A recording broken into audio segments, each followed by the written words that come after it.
What's up? Welcome, everyone, to the Islanders Never Say Die podcast. I'm your host, TJ, and with me here, as always, is our NHL analyst and expert, the grumpy old man. They say there's no shame to his game because he's always the same. That's me. Grump, how are you this fine Saturday evening? I guess it's right around evening time there. Saturday after the Islanders avoid the sweep. They go ahead and win Game 4 in double overtime with a Robert Bertuzzo slap shot from the point. Grumpy, how are you feeling? I think that puck was deflected in by Matt Barzal. Really? Oh, was it? Yeah. Okay. I guess so. He was fighting down low in the dirty areas. Who would have ever thought you'd see that from Matty B? I thought he had I thought he was really, really good today. He always is. Anytime we're in an elimination game, that kid always steps up and plays the way he needs to. He's a leader by action. I tell you one thing, he just needs, I know when we say it, everyone knows it, just needs to shoot the puck more. The first goal he scored today, that's a weakie by Freddie Anderson. I think he was just totally caught off guard, didn't think that Matthew Barzal was going to shoot the puck. Yeah, but let's go ahead and get into our intro there. So for people who are unaffiliated with the podcast, you can learn a little bit about what this show is. This is a once-a-week All-Islanders podcast that takes place every single Saturday at 8 p.m. Eastern Standard Time. So if you're new to the show, we welcome you here with open arms. Again, every Saturday, 8 p.m. Eastern Standard Time. If you like the content, there's a few things that we encourage you to do. We encourage that you subscribe on YouTube so you don't miss out on any of our future episodes, right? You may be looking at this thinking, am I looking at my clock wrong? Hold on, you guys are going on an hour early? Yes, we are. We're on a little early.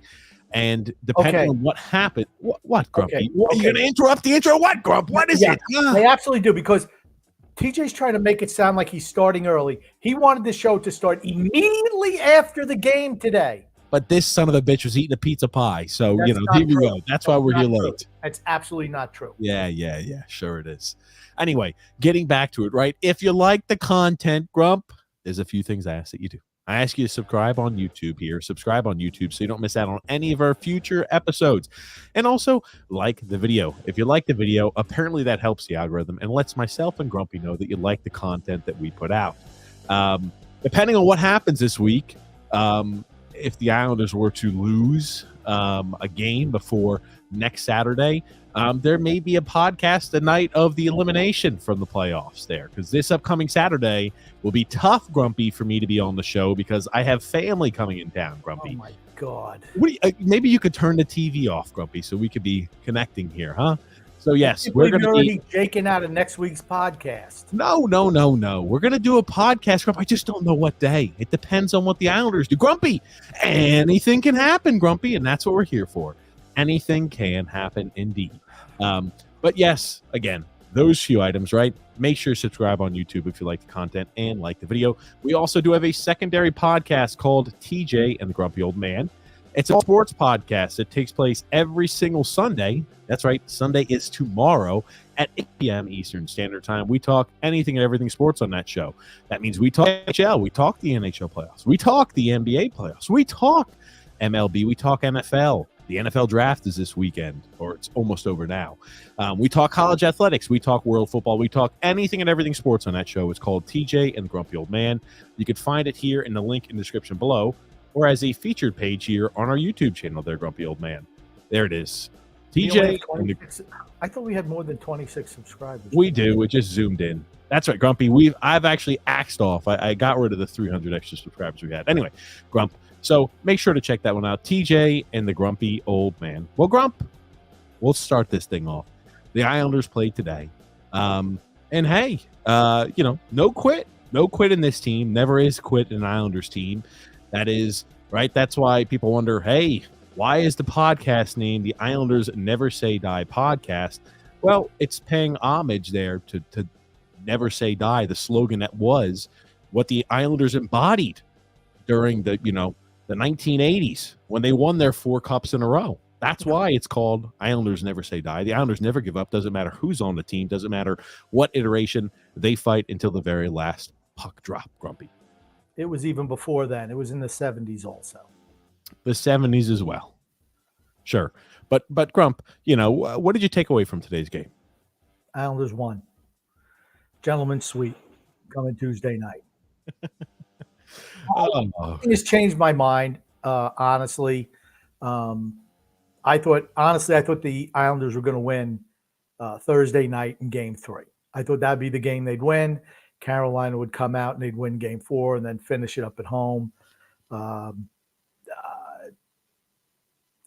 thought Carolina today, they scored that first goal and they just said, well, let's just try to hold a 1-0 victory today.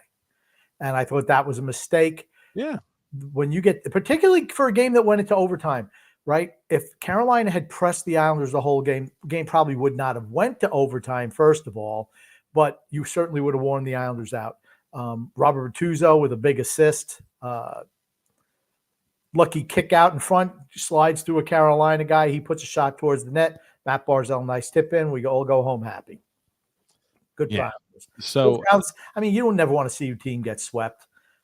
yeah. Or even lose at home, honestly. If you're going to lose, you'd much rather lose on the road as opposed to losing at home. Here's the thing, right? We don't match up well against Carolina. If you date it back the last 5 years, so last 5 years, over 1,500 days, probably 1,600 plus days, the Islanders have played the Carolina Hurricanes now a total of 27 times. The Islanders have 6 wins out of those 27 games played against the Hurricanes. They do not match up well against the current iteration of the Hurricanes, and the style we play does not match up well against the Hurricanes. It's that simple. I thought you're right. I thought the Hurricanes, after they got scored on that first goal, they came out and they started to play with a little bit more energy and enthusiasm the rest of the second period. They take a penalty, that we go on the power play. We score on that power play, Grump, and then Carolina ties it up. It goes to overtime. Carolina, I don't think, played a particularly great game for them, their standards today. That first game, remember last podcast, we were talking about, man, I really don't want to be falling for the banana in the tailpipe. The Islanders looked really good against Carolina, Grump, and we weren't sure what we were going to see out of them game 2. We got absolutely clocked in game 2. I know we only wound up losing 5-3, but man, how many crossbars and posts did they hit? And they came back from down 3-0 to score 5 unanswered goals to beat the Islanders. Well, the fact is that the Hurricanes took 110 shot attempts against 28 for the Islanders. I don't care what the score was. That game was not close. It really wasn't. Yeah, you could see it coming from a mile away. You really could. We were getting dominated. They possessed. I don't know. They had the numbers. It almost seemed like a video game. That's how badly we were dominated on Tuesday night. And we only knew it was just going to be a matter of time. And what a shock. We had a 2-goal lead going into the third period. We gave up 4 goals in the third. And we wound up losing. I mean, you could see the writing on the wall. It's not a game we deserve to win. If we would have won that game, I would have been shocked. It's funny to look at the big issues we've been talking about all season long are being exposed. It just is. And Carolina's a damn good team. Right. I mean, we've talked about it ad nauseum. Carolina's style is death to the Islanders. Just like if we would have played Florida in the first round, nothing would have changed, honestly. Gentleman's sweep. Yeah. It just kind of is what it is. It's funny. You listen to some people, some Islander fans. Oh, if we get this break, that break. When you have to depend on breaks to win games, Carolina, I thought today, and I think I even mentioned to you off air, that I felt that this feels like when we played Tampa, when Tampa was, winning Stanley Cups. It was like they were just kind of toying with the Islanders. They got a 1-0 lead. We'll just play defense the rest of the way, and we'll close them out. And this series had that very much that feel to it. That power play goal that we got from J.G. Pajot to start the third period was certainly beneficial to us. But I just don't feel we just don't match up with Carolina. We just don't. And Freddie Anderson has not been great this series. No. He's had, quite a number of the goals that he's let in is like, dude, the puck's right there at your feet. Why are you not able to cover anything up? He's not been. I thought he was better today. But I think he's let in quite a few goals that he shouldn't have. Well, here's the thing, right? This has been, since our last podcast, we've played 3 games, right? We were beaten twice. We won once. I don't think here's the one thing that is unbelievably present and is impossible to ignore. It's not our goalie's fault. Again, it's like we rolled out Sorokin in game 3. And oh man, the Lamanites were out in force. They couldn't stop salivating at every single opportunity to point the finger at, oh, Sorokin lost us this game. Sorokin so this, Sorokin so that. Well, here's the thing. Carolina did exactly what they did in game 3, they did in game 4. They got up to a lead and they said, we're going to sit back. We don't have a need to possess, an excess amount of offensive zone time and rattle off shots left and right when they had the lead. They didn't need to do that. And that's what they did in game 3 when they had that lead. They said, man, we don't need to do this. We're just going to sit back and we'll be happy. We'll take the counter opportunities when they present themselves, but it wasn't something they were actively looking forward to. And today, I think it cost them the way that they played. They very easily, if they play their style, I think that could have been a sweep there because Carolina is the better team this series. The likelihood that we win the next 3 games, not likely, Grump. I'm not sure what the Vegas odds are, but I don't anticipate a reverse sweep, Grump. No, like I said, I just feel like Carolina. I don't know. You went on so long, I forgot my point. Okay. You're old. That's why you forget. No, dude. You just make your point and go to the next thing. You don't have to say something that could take you 5 seconds to say. You don't need to go on for 30 seconds or a minute. Grumpy, it's because you're old and watching TV. It's all right. I understand. But here's the thing, right? Bringing it back, Total Circle. Outplayed by Carolina. Game 2 was just abysmal. Game 3, back and forth. And game 4 today, we did better on the special teams, right? Carolina is a team. That's right. I'm jumping in because I can't wait to talk about this for another 10 minutes. Shut up. Shut up for a second. Carolina is a team that they know how to play road games. They don't play the same style except for brief instances and on the road as they do at home. At home, it's like pedal to the metal all the time. On home games. Road games, you just see it in spurts. And I thought you saw that today. But when they get back to Raleigh, I just think it's going to be a different story. I mean, hey, the Islanders, like I said, they haven't quit. And to me, I think the best forward for the Islanders today, notwithstanding, because Matt Barzal was great, has been Anders Lee. I'll be honest with you. I think he's been, and everyone knows who listen to this show, I'm very critical of Anders Lee, but I think he's been overall the best forward for the Islanders in this playoff series. I don't disagree. You know who's been invisible? But a few forwards. One guy who's inked himself a big contract this last summer, or I guess at the trade deadline last year. He's been invisible in the postseason. What's Bo Horvat done? What's he done? Not much. Played 4 games. What type of impact has he had? Did we see a heroic effort from Bo Horvat today? Have we seen any heroics from Bo Horvat in the postseason? Oh, no. What a shock we haven't. Okay, here's the thing. He's not the problem either. The team simply on all levels does not compare to Carolina.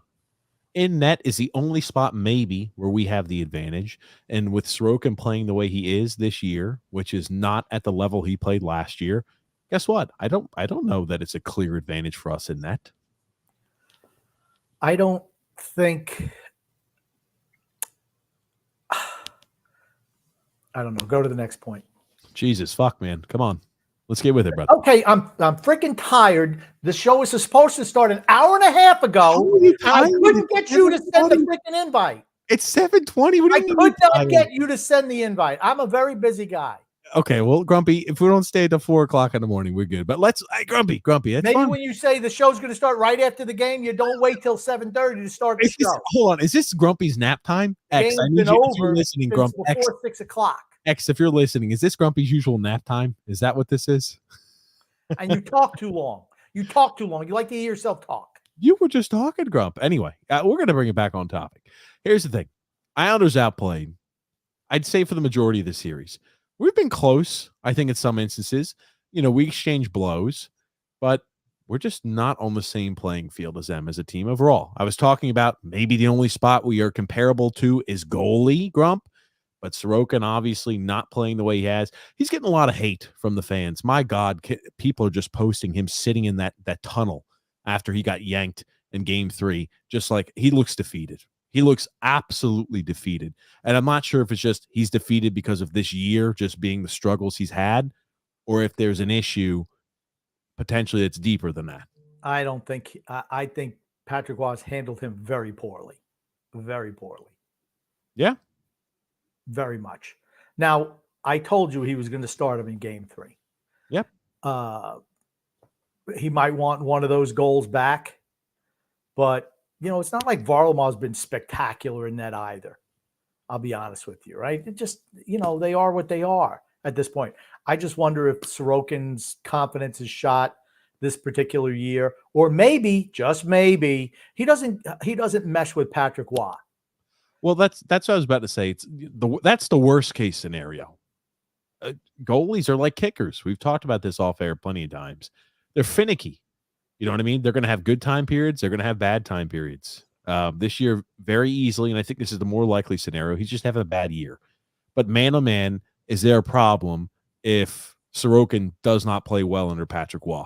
That's an absolute problem. You're married to Sorokin at this point. You gave him an eight years by $8.25 million per. You need him to play at his elite Vezina caliber level.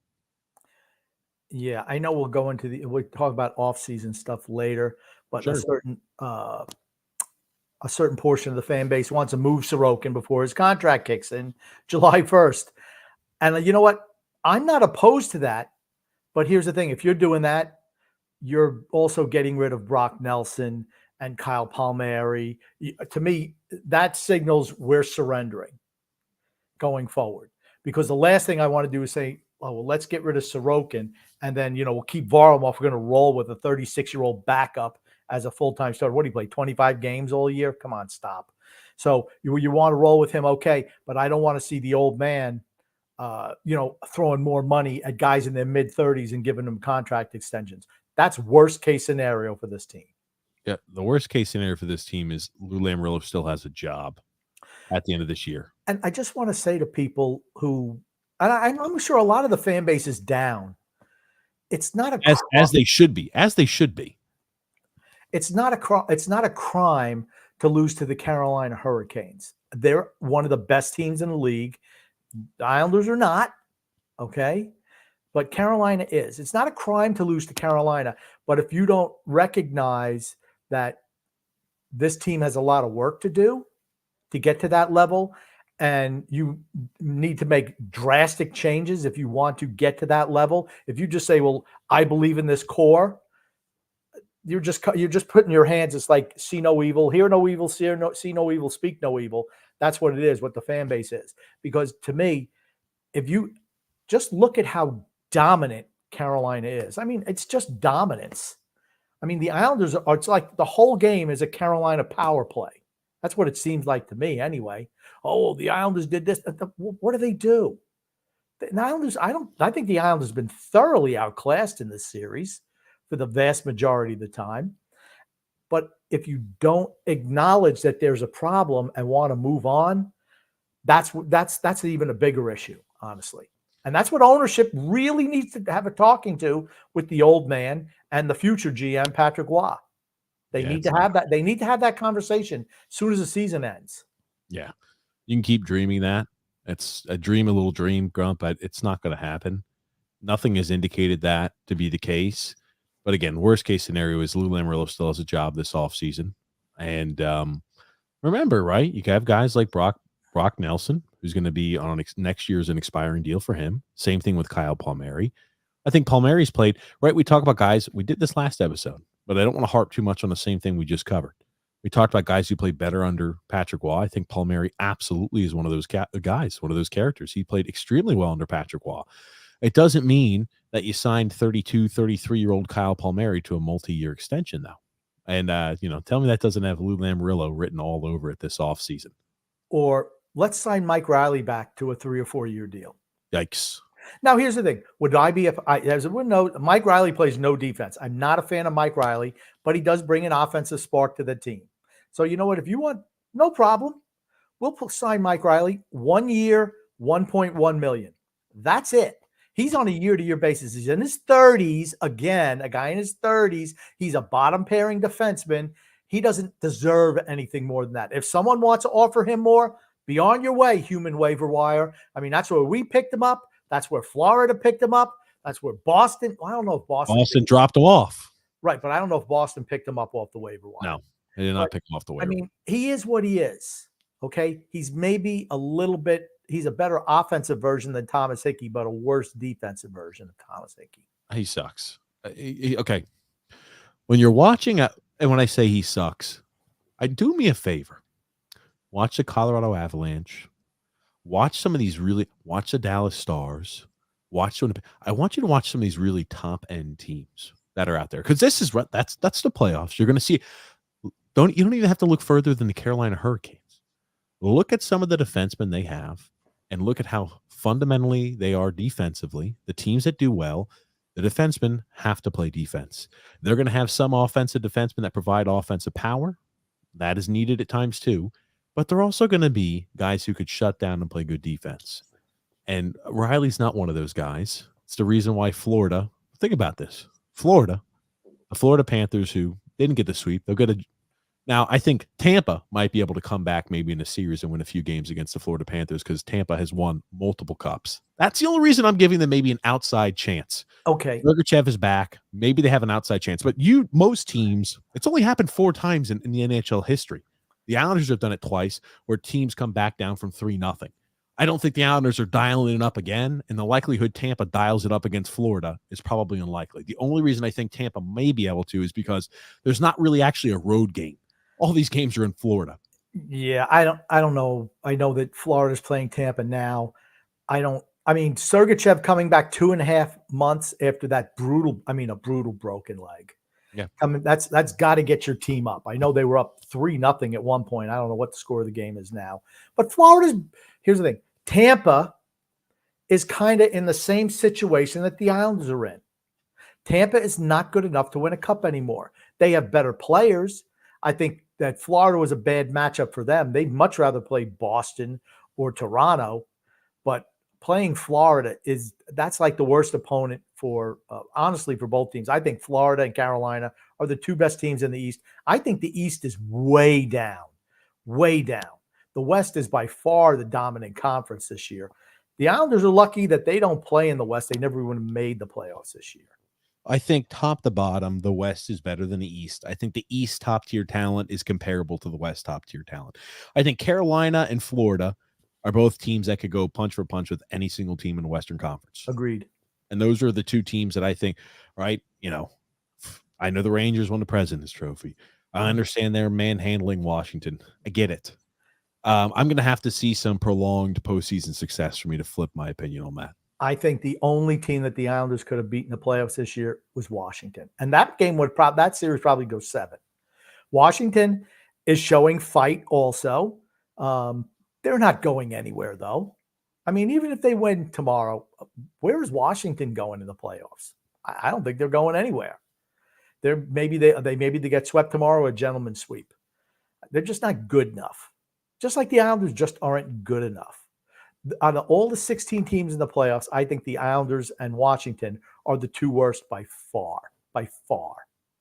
But like I said, losing to a better team is not a crime. It's not. It's not. Go ahead. It's just be willing to acknowledge that certain changes need to happen if you want to beat those teams going forward. And I think that's been a problem with management for a number of years now. Not good enough the way the team is currently constituted. The core is not good enough. It's not.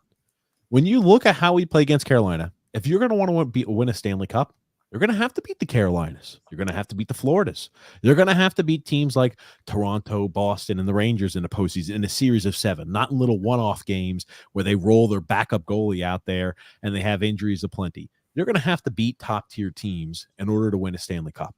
So this Carolina Hurricanes team is absolutely the test. This is what you see in the postseason, and you see how we're faring against them. Not well so far. And you're right. You do need change. I have a couple other little observations. Go ahead. Noah Dobson's playing hurt. Obviously playing hurt. Pelech is really slowed down.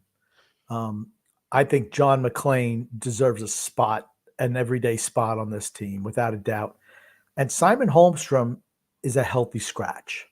I mean, Ruslan Ishikov pretty much today. I know he suited up, but he was essentially a healthy scratch today with the amount of limit. What did he see? 5 minutes of ice time in a double overtime game. I don't even remember seeing him on the ice. That's how little usage he got. Yeah, I don't know why why is he even in the lineup? Roll out 7 defensemen if you're not. I don't give a shit. I mean, if you're not going to play Ruslan Ishikov, put fucking Holmstrom in there. I don't give a shit. Roll somebody out there that you're going to give or has some postseason experience or playoff experience. It makes you wonder why they're putting him in uniform with the big team. Maybe they're afraid he's going back to Russia. Who knows? I would. I don't know. He's been in this country a long time, though. I mean, he played for the University of Connecticut. Maybe I don't know if he wants to go back home or not. Maybe his agent said, "Hey, if I have no shot of making the team or getting any type of appreciable playing time with the big team, I'm going back home." I mean, he's certainly the best player they have in the minors, offensively, right? Yeah. He's 24 years old now. He came over when he was 18. He's been here in the States for 6 years. Yeah. You know, I think they didn't utilize him today. Simon Holmstrom is a no-show at this point. Right? Not necessarily a shock at that. But right, Matt Martin out injured, playing hurt, right? He was playing hurt. Oh, Matt Martin looks shitty. Well, guess what? He's playing hurt. It's the same thing with Noah Dobson. If you look at the way he moves, he's moving like he's got a board in his back. Yeah. He's moving stiff as a board. You could tell he's not extending when he's skating. And look at his it's prevalent or it's noticeable when he's shooting the puck. Right? When you shoot the puck, you generate power from your legs, through your body, all the way to your upper body, to your shoulders, to your wrist, and you generate power through that shot. Look at every single time when he's shooting.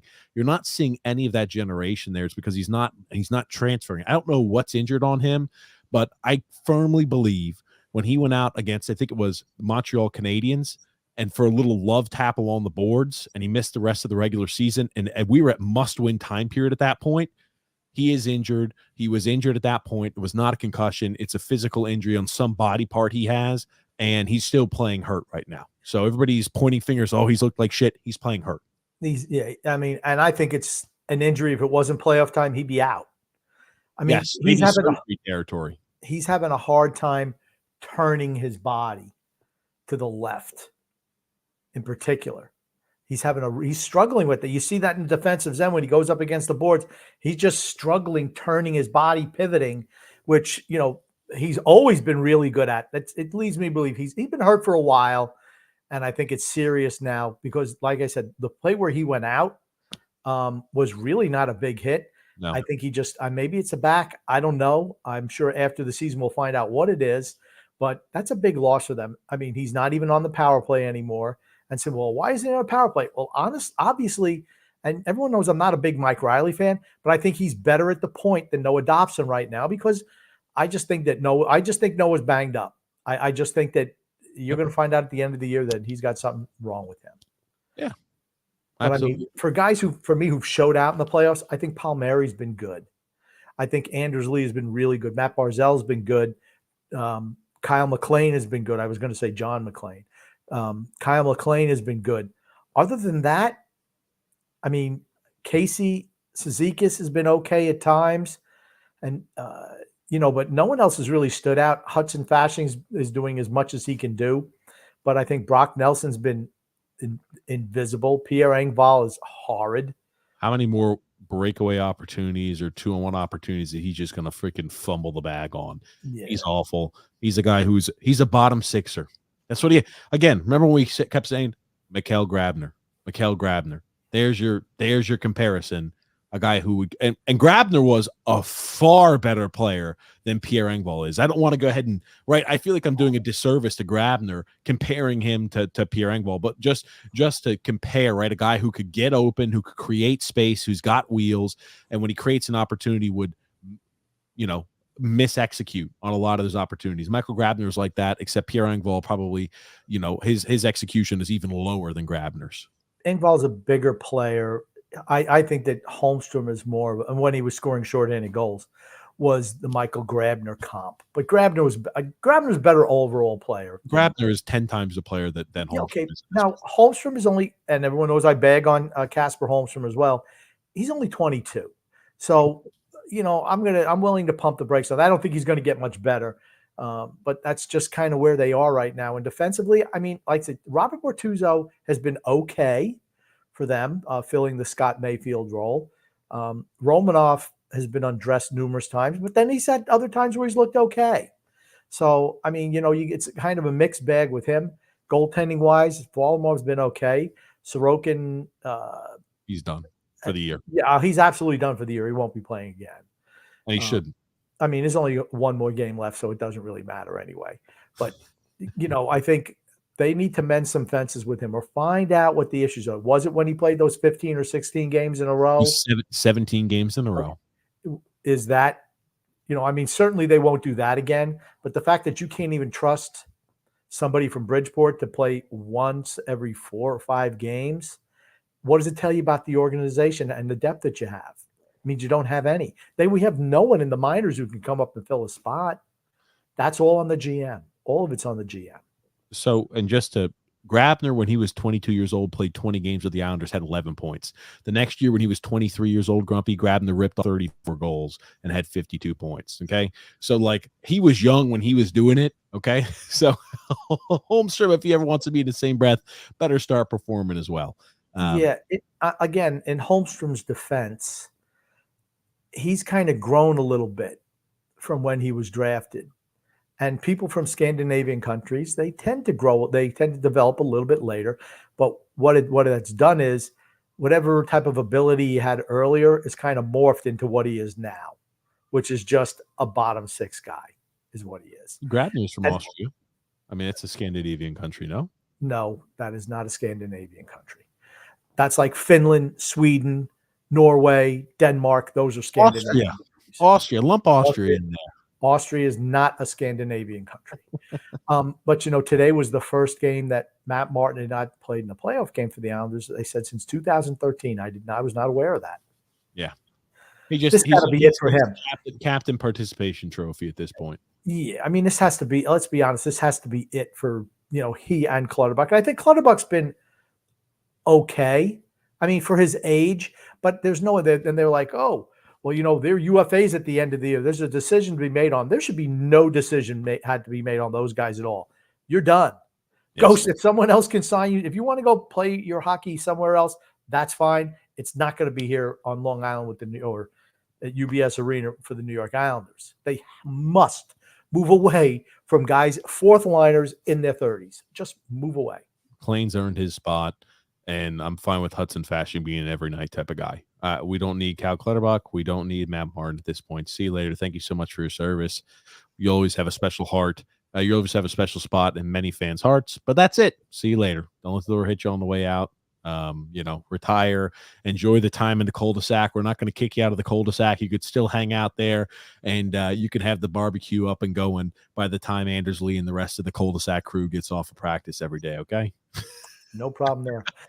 Adam Pelech is buzzing his hair. He's not shaving it, but man, he's buzzing it like really close, TJ. Yeah. Well, he's been doing that for a while. Have you never paid attention, Grumpy? I know you don't pay attention to anything, but yeah, I just mentioned that someone has mentioned that you have an Adam Pelech-like hairdo. Ah, well, yeah. Well, that's cute. Anyway, so I'll put it to you like this, though. The Islanders in today's game, what the difference was made is special teams. We finally did something on the power play. We did a decent job on the penalty kill, right? We killed one of those. We killed, I think, 2 of their power plays, right? So they shot 33%. They scored on 33% on power play. Shit, with our penalty kill against that power play, our special teams has been horrible. It was awful all season long, and it's been awful in the postseason. What's the difference, right, in today's game that was different with the first 3?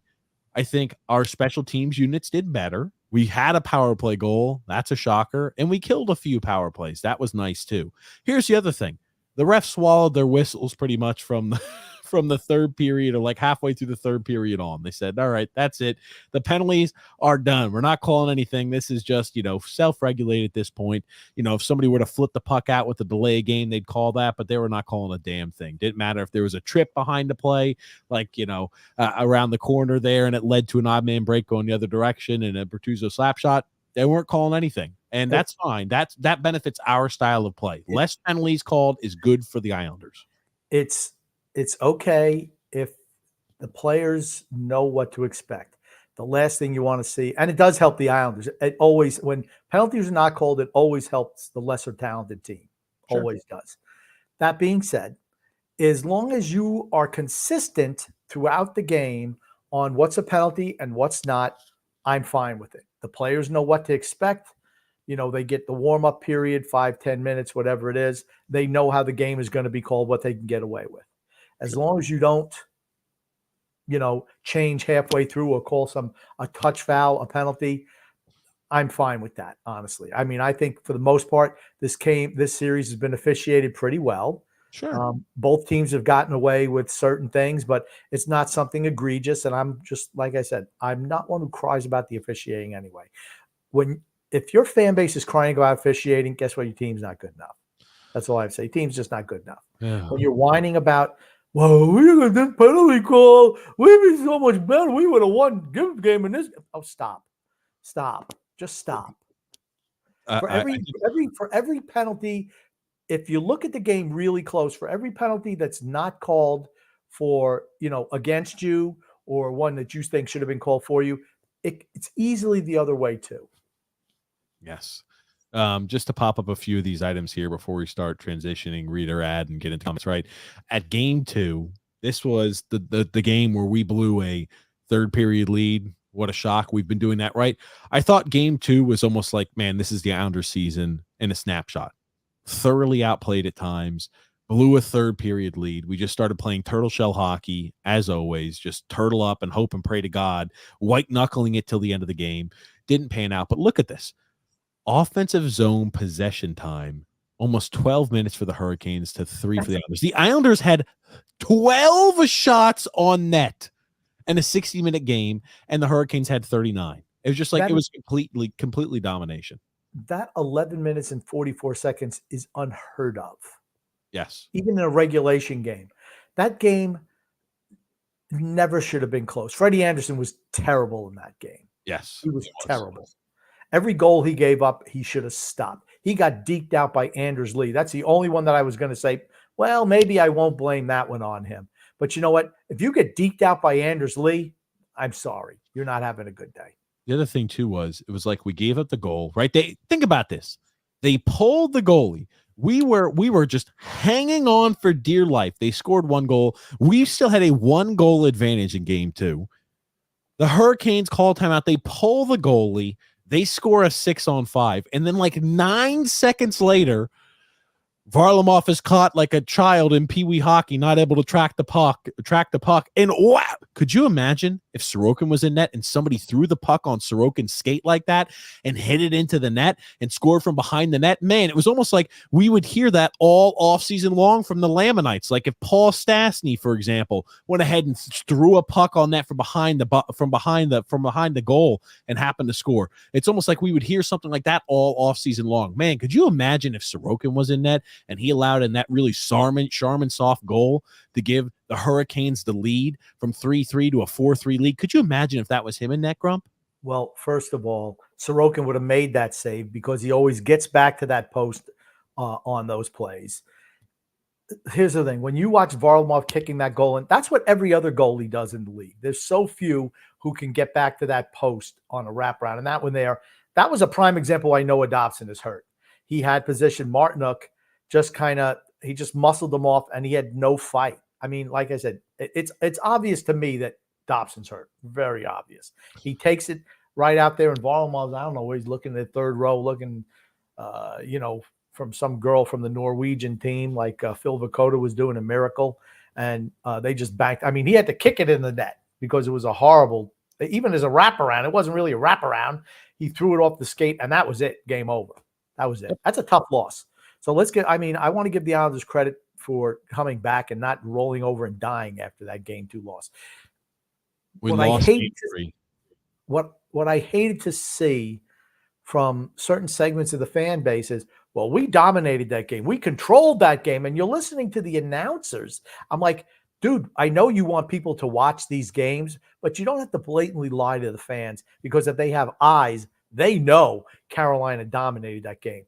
Like, oh, the Islanders were in total control of this game. No, they were not. They were on their heels the whole game. It's okay. The announcers are hideous across the board. They're the announcers are designed to speak to fans who have never watched the sport or watch only during the playoffs. So they watch maybe like 10 games a year. That's who the announcers are appealing to. People who don't know what's going on. That's who they're trying to get in touch with. They're not trying to talk to people who know what's going on. Is the unfortunate truth of it, in my opinion. You look at it.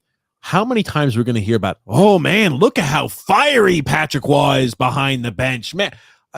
Who gives a shit? Why are we talking about how fiery a head coach is? Why are we not talking about what's going on the ice? When they're talking about your team and they're showing highlights of the head coach when he played in the NHL 25, 30 years ago, it's like, it tells you all you need to know about your team. It just ain't good enough. It's every game, every single game. And they keep Patrick Waugh, he was out there like he was ready to play today. Patrick Waugh doesn't play. He stands behind the bench. He can't play anymore. He just got so much fire in him, Grumpy, and he's such a fiery coach. How many more times do I have to hear about how fiery of a coach he is? I'm just like, please.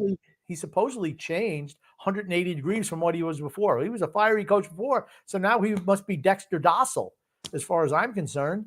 I mean, I don't know, but he had one thing I noticed today when he was playing goal, he had that little eye blink thing all the time, and he had that behind the bench. That tells me that he's starting to go off the rails a little bit. Yeah, You cannot. Here's one thing I've learned throughout life: you cannot change who you are. Yeah. Certainly not once you're in your 50s. You are what you are. You're fully baked by then. You are what you are.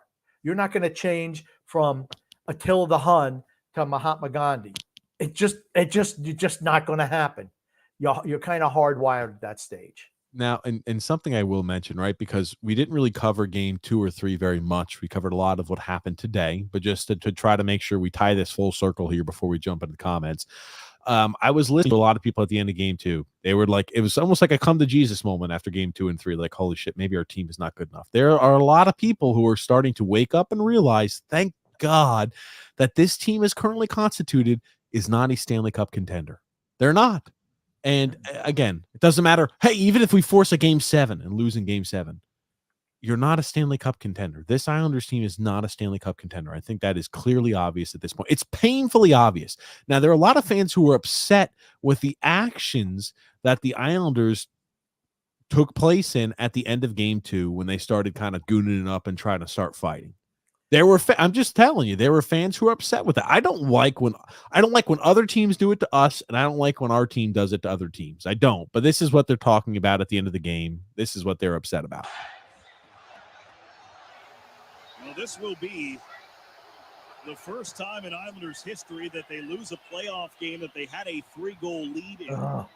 And it comes because of the 3 fastest goals for the Carolina Hurricanes in their playoff history against the Islanders. Now Lamoriello's failure is complete. The Islanders, I forgot to mention that because it was so long ago now. They were 81-0 in their playoff history. 81-0. If they're leading by 3 or more goals in a playoff game. And under Lou Lamoriello, now they're 81-1. That's a fireable offense right there. Fire him. Get rid of him. You're right. I didn't do a great job of like clipping everything that happened. And game 2 was so fucking long ago. Okay. It's hard to keep track of, but it's like, it's typical. It's like I will say at the end of the game, Jesus, this is what I'm talking about. At the end of the game, Matt Martin doing this type of shit. Again, I don't know. I'll let you watch. For anybody who didn't, it's the free where it starts is not even how long he's been holding the face mask, but this is at the end of game 2 when the Islanders are down 2 goals. I'll let you watch. It's just like, why are we doing this type of shit? That's what the Flyers used to do. That's my point. I don't want to be like them. He drops the gloves right there. Nason does not want to drop the gloves. And he just tackles him right to the ground. It's like he's got a stranglehold on the visor as he's like, fuck it, there's 40 seconds left. What the hell is this guy doing? Just strangling my visor over here, getting his hands in his face. There's no chance that they win. Don't they have a rule that you can't start a fight in the last 2 minutes of the game when the game's over because you get that's what they should have done. Instead, He Doesn't called matter. fighting on everybody. It was a mistake. You want to know how to stop that? You make the penalty so punitive that guess what? That, well, okay, we're just not going to do it. And here's the thing. I'm not blaming Matt Martin for this. It's his role. Well, he's also been sent out there to do that. He knows Patty what Wall says, go out there, Matty Martz, take care of business. I'm going to send Clutterbuck was starting this shit too. It's what they do. Kyle Palmieri, Brock Nelson at the end of it when they scored the shorty was over here cross-checking Gensel. It's like, God almighty, guys. If you would have showed that much fight instead of allowing freaking 39 shots and only generating 12 on that, maybe we wouldn't have fucking lost that game. No, they were dominated. Here's the bottom line. Like I said, they're not beating Carolina because they never beat Carolina. Carolina's too tough. Carolina is kryptonite to the Islanders. We won a game today. Good. I'm glad we won. Show we didn't quit. Matt Barzal looked good. Varley looked okay. I think Anders Lee, like I said, has been our best forward overall throughout the series. I agree. But everybody else, it's all the action is in the Islanders' end all the time. It looks like Carolina's on a power play 90% of the game. Yeah. 90% of the game. And I do think you're right. On Tuesday, this is when we see the season end probably for the Islanders. And it's not a crime to lose to Carolina, but as an organization, it should be a wake-up call these last 3 years. It's a crime to think that you can compete against teams like that at Carolina or that you are legitimate. It's a crime for your general manager and certain members of the fan base to just be so vehemently, yes, our team is good enough to win a Stanley Cup. When year after year, now this will be the third year in a row, the evidence in front of us presents otherwise. Think about it. If we get beat against Carolina on the road in Tuesday in Raleigh, North Carolina, that will be we've only won 3 playoff games in the last 3 years. Is that good? Does that if you're doing the smell test or the sniff test, are you thinking, yeah, the team that's won 3 postseason games, not series, 3 postseason games in 3 years, that team's good enough to win a Stanley Cup? No, they're not. It's a sad truth. Like I said, ownership needs to look in the mirror, talk to Lamoriello and Waugh, and just say, fellas, this is not working. And ask your opinion, what works? I'd much rather hear from Patty Waugh than I would from Lou Lamoriello. I don't trust him as far as I could spit either at this point. But I'm not willing to give him the freaking the keys, Grump. Patty Waugh is an outside set of eyes. I'd much rather trust his opinion than Lamoriello's at this stage. If you're going to change up the general manager, you need to make sure you get that GM selection correct. You can't just say, oh, at least he's better than the last guy. I don't need to see that. I don't need to see more nepotism hires or crony capitalism hires where it's like, oh, yeah, Patty Wallace here as the coach. Yeah, we're familiar with him. Yeah, I liked what he said. Sure, we're going to go ahead and give him the GM job. I think he was hired to take over the GM job. I've said that from the day he was hired. I feel he was hired to take over the GM job from Lamoriello. You know what? Call me crazy. Maybe we should go after a proven general manager in the NHL or a proven GM instead of freaking I was blackballed out of the NHL and ran the QMJHL Quebec Ramparts team. Maybe we should go for something a little bit more than that. Maybe we should aspire as a fan base and as an organization for something a little bit more. Maybe we should want for something more than that. Wouldn't that be crazy? If I was the owner, and I'm not, but if I was, I bring a new GM in, and he's like, Lamoriello would already be gone if I was GM. What he's done the last couple of years has been, it's borderline, it's like team suicide, honestly. And it's going to take a long time to get back. I'm not putting him in charge of that. I'm just not. Patty Waugh gets a shot. 3 years. 3 years. Why does he get a shot? Why should he be deserving of a shot? That's why he was hired. He was hired to take over for Lou Lamoriello. He was hired to take. I'm going to tell you right now, when Lamoriello steps down, dies, whatever happens to him, because he's old as shit, right? When he decides he doesn't want to do anymore, or they've had enough, or something happens where he can no longer physically do it, Patty Waugh is going to take his spot. I felt that from the day he was hired. from the day he was hired. And you know that. I said it the day he was hired on this very show.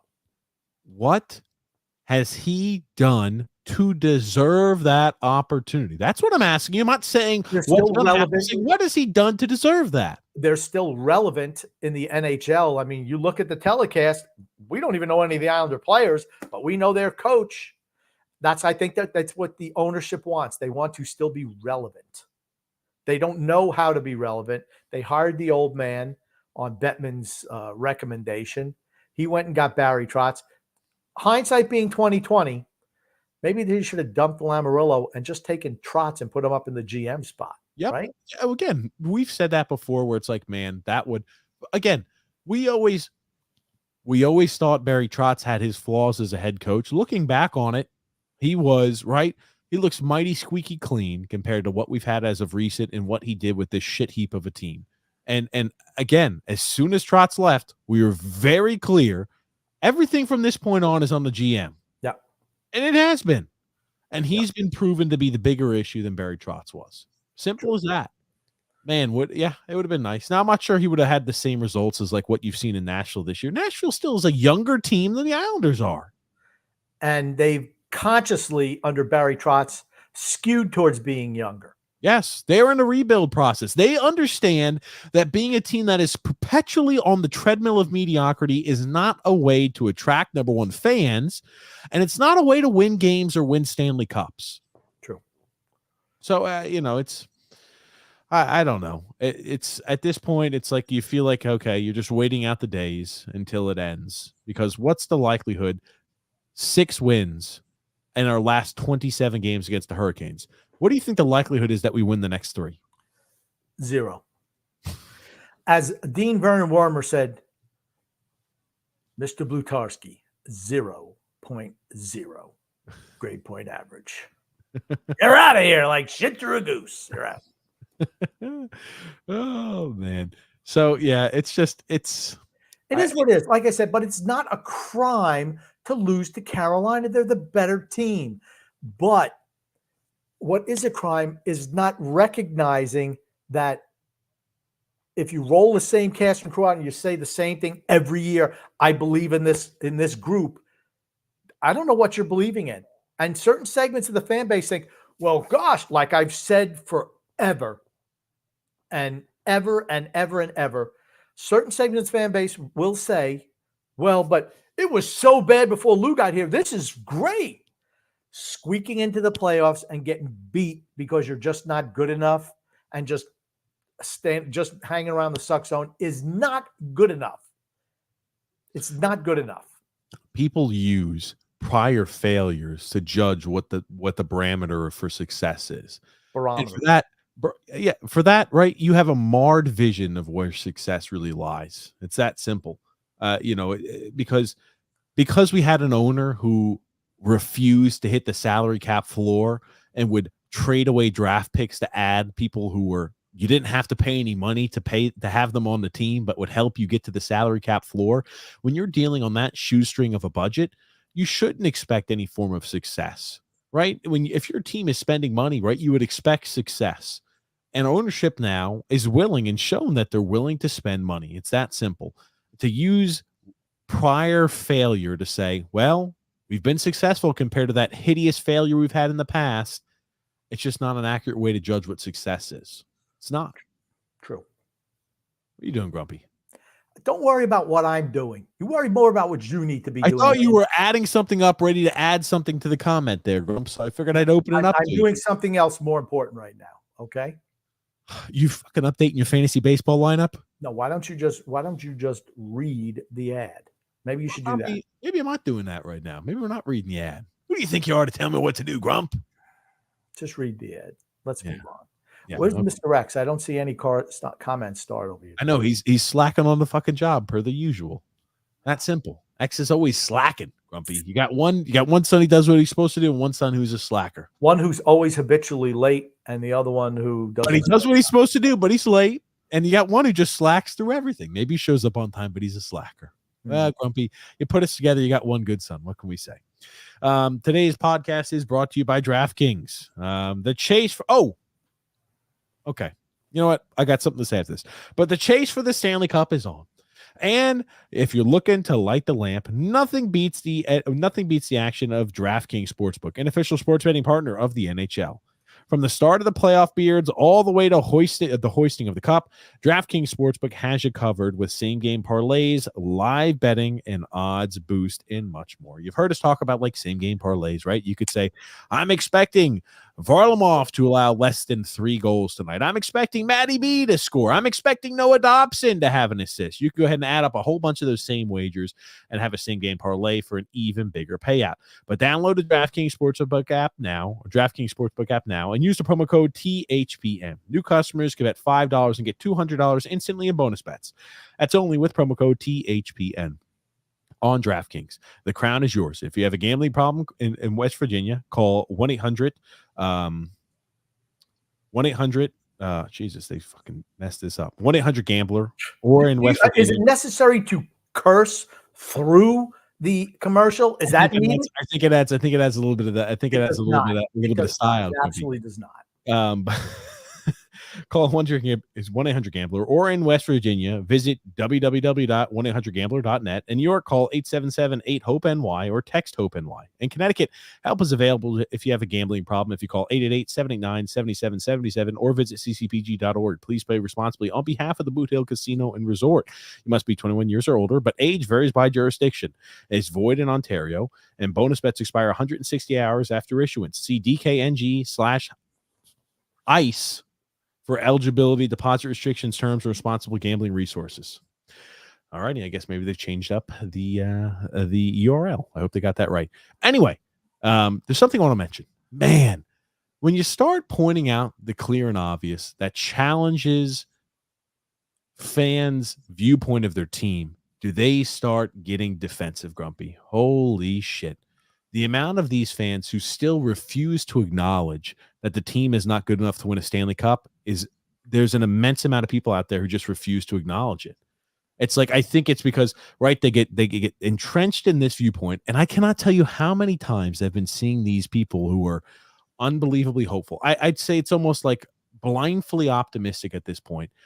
You guys don't care about the team's success. You just care about being right. No. I would love for the Islanders to lose that. I'd love for the Islanders to win the next 15 games in a row and win a Stanley Cup. I'd love for that. And I'd love to be so unbelievably wrong to see the Islanders hoist the Stanley Cup. It would be the most gifting and rewarding wrong I've ever been in my life. And I'd love for that to happen. But it's not probable. I want our team to be in a situation where winning a Stanley Cup has a legitimate probability attached to it. That's what I want. But it's just, the people who don't realize we have to take a step backwards in order to go forwards are just crazy. I had after game 2, people were telling me, well, no, we're going to bring up guys like Ruslan Ishikov, and he's going to be a plus to the team. And we've got guys like Maggio and DeFore. Those are going to be guys that are going to be added benefit to the team. So we're actually going to get better when we get rid of some of this dead wood. And I'm like, the fact that you think that guys who are putting up 25 points in 60 AHL games are going to be big pluses for the team shows me all you need to know about the realism that you see the Islanders through.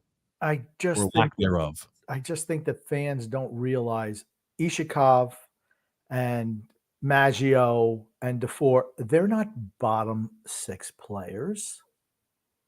They're just ham and eggers. But here's the thing. Are you going to have those guys have your checking roles, or guys who have to bring physicality to the team? They don't fit that. It's the same thing with thinking that Pierre Engvall was going to be a second-line winger.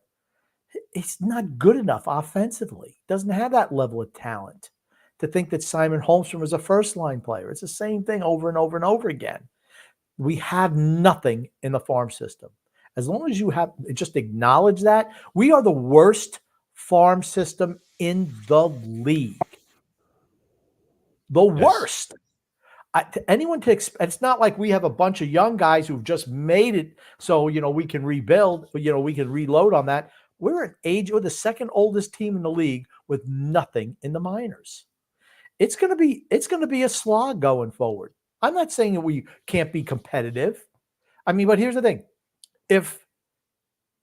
Buffalo hired Lindy Ruff. I think his best days are behind him. He was pretty successful in Buffalo previously, though. And he was pretty good with the Devils before this year. Let's say he brings them a bounce next year. Buffalo's a tough team to play. Particularly, that's a team we struggle with because that's a fast team with a heavy forecheck. That's kryptonite to us, right? So Buffalo's going to be better. What about Detroit? I don't know. I mean, but they're young. They were close. They were like a goal away from making the playoffs. A 1 point away from making the playoffs. They had the same amount of points, but they just did not have enough regulation wins. I mean, so they're a team that's going to be in the hunt. The Devils are probably going to be better next year. They were snake bit with a lot of injuries this year and horrible goaltending. We said it going into the season that they did not address their biggest concern, which was goaltending. I did not expect them to take such a massive step back. I'm sure that Travis Green will not be the head coach. He's already not there, Grumpy. He's already been, I think, relieved. He was just an interim guy. I know he was an interim guy, but I don't think they fired him yet. He's not going to be. I don't think he's going to be the guy who's going to be the head coach there. Those are three teams that you're going to have to battle next year for that last playoff spot. And then you look at Pittsburgh. I think Pittsburgh's done. I think Washington's done. Philadelphia is not close to being there. And they were all really, really close. They have more upside. I'm not Pittsburgh and Washington, but all those three younger teams have much more upside than the Islanders do. And I don't want to start harping too much on that because that's probably more of an off-season conversation, but I just wanted to let you finish your thought, but I'll let you wrap it up on there because I don't want to steer us down that direction because that's more of we've got many months of off-season hockey to talk. I'm just saying the fans should just be honest with yourself. The fans who haven't realized it yet never will. You talked about, right? At 50 years old, you're not going to change. Your leopard doesn't change its spots. It's the same thing with a blindly optimistic fan. I think it's nice. I wish I could have that much optimism, blind optimism, but I just don't. Think about that. 3 years where we've won 3 postseason games, perhaps, and you think that the team is still, hey, we just need a quick retool, a quick rejiggering, and we're back into it. We're back in, guys. We're back to Eastern Conference Finals year after year. The unfortunate thing is, the more and more failure we have in the postseason, the more and more I start to discredit the 2 back-to-back Eastern Conference Finals runs. Those were COVID years. That's my point. And that's the unfortunate thing. I still firmly believe that those were legitimate. I believed it during the time period it happened. I believed it even after that time period. But the more and more failure that we have, the more and more I think, no, that was just a COVID year fluke. Just COVID years, that led to that success. I agree. The other thing too I wanted to mention here before we start getting into the comments. Do you think if Lou Lamoriello, if the Islanders get bounced in the first round, does he still have a job? Yeah, I think he's still going to be here. I don't think he deserves a job, but I think he'll still be here.